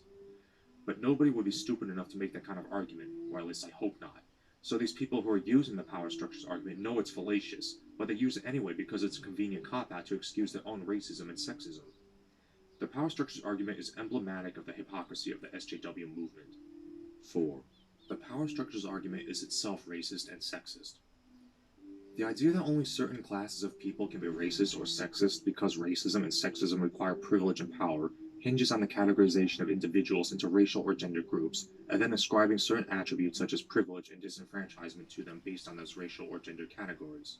So you basically have to make judgments about people based on their race or gender, and in order to make those judgments, you have to make assumptions and generalizations about their race or gender. You then have to sort people into a hierarchy of consideration based on those racial and gender categories in order to determine who's allowed to have what opinions. In order to say, these people can be racist, but these people cannot, you have to make a racial judgment. In order to say, these people can be sexist, but these people cannot, you have to make a gender judgment. Now that I have pointed this out, is there any way you could conceivably deny that either action is racist or sexist? You are actively engaging in the judgment of people based on race and gender in order to justify your attitude towards them. You are saying, black people are allowed to say this because I have deemed them worthy to. How could you say with a straight face that this isn't racism? You are saying, only women are allowed to say this because I have judged that they should be allowed to. How is this not sexism? You are saying, white men aren't allowed to say this because I have judged that white men aren't worthy. How is this not bigotry? How is deciding what people should or shouldn't be allowed to do based on their race and gender not racism and sexism? And no, you can't divorce people from the cultural and historic context, but you also can't divorce them from the context of their individual lives, circumstances, and experiences. Would anybody really be stupid enough to argue that a homeless white man is more privileged than Oprah Winfrey just because other white people are better off than other black people, or that other men are better off than other women? The idea that white or male automatically equal privileged and black or female automatically equal oppressed is completely lacking in nuance and is entirely based on a refusal to look past the color of a person's skin or gender. It is bigotry in its purest form. It's looking at a person's most superficial attributes and using that to define them, which is the very core of racist and sexist attitudes. And of course, just like all forms of bigotry, the people espousing this attitude believe it's completely justified. 5. It's self-defeating. Cletus and Jim Bob down at the Walmart hanging Confederate flags on their pickup truck aren't representing any kind of organized system or institution. So if racism has to be systemic and institutionalized for it to count, are they not being racist when they yell racial slurs at black people walking down the street? If they are, then why? Them yelling at people isn't systemic or institutionalized, so why are they racist if black people doing the exact same thing to white people aren't racist? 6. It's a cop-out. The people who say you can't be racist towards white people or you can't be sexist towards men are in the same boat as the people who say homosexuality is a choice. It's all denialist nonsense that they tell themselves so that when they discriminate against a group of people, they won't have to feel guilty about it. SJWs try to obfuscate the definitions of racism and sexism to make these words mean whatever they want them to mean so that they can condemn others as racist and sexist and not have other people pass the same judgment on them. It's double standards and hypocrisy, ladies and gentlemen, and I don't know about any of you, but I'm not falling for it. As far as I'm concerned, racism is very simple. Racism is when you make generalizations about the members of a particular ethnic group, you make assumptions or judgments about individuals based on their ethnicity, or you believe people should be treated differently than other people solely on the basis of ethnicity. Sexism is similarly simple. Sexism is when you make generalizations about the members of a gender group, or you make assumptions and judgments about individuals based on their gender, or you believe people should be treated differently than other people solely on the basis of gender. And that is exactly what SJWs do. SJWs believe some people should be given preferential treatment based on their skin color or whatever genitals they have. They believe one person's arguments should be given more weight than another person's based not on the merits of their argument, but based on their skin color or genitals. They believe people should or shouldn't be allowed to do certain things based on their skin color or genitals. They judge people based not on the content of their character, but on their skin color and genitals. They believe people should be segregated based on skin color and genitals. SJWs are unequivocally racist and sexist. And just like any other group of racists or sexists, they will rationalize their bigotry with mental gymnastics such as the privilege plus power argument. And this isn't to say that there doesn't ever exist a time when it's appropriate to treat somebody differently based on their sex or race. For example, it's a biological fact that men are physically stronger than women, and this is why we have different sports leagues for men and women. It's also a biological fact that some ethnic groups are more prone to certain medical conditions than others, such as skin cancer or sickle cell anemia, which is why your race matters in a medical context. But to say that somebody shouldn't be allowed to voice an opinion on a subject, or that somebody's argument should be given less consideration just because they're a member of a racial or gender outgroup is bigotry, pure and simple. If you say that men's opinions on sexism and white people's opinions on racism shouldn't be given equal weight or should even be disregarded entirely, all you're really doing is avoiding points of view which don't conform to your narrative and prejudices, and the only reason you would do this is either because your arguments can't stand with the scrutiny, or you are a bigot. SJWs are racists and sexist, and the fact that the privilege plus power argument exists proves this.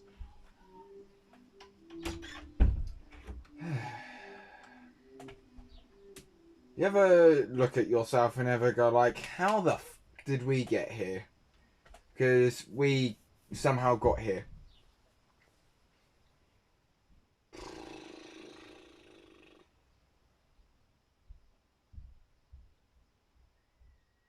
Well, I'll see you guys in the next one. Boy, oh boy, did this video take a while.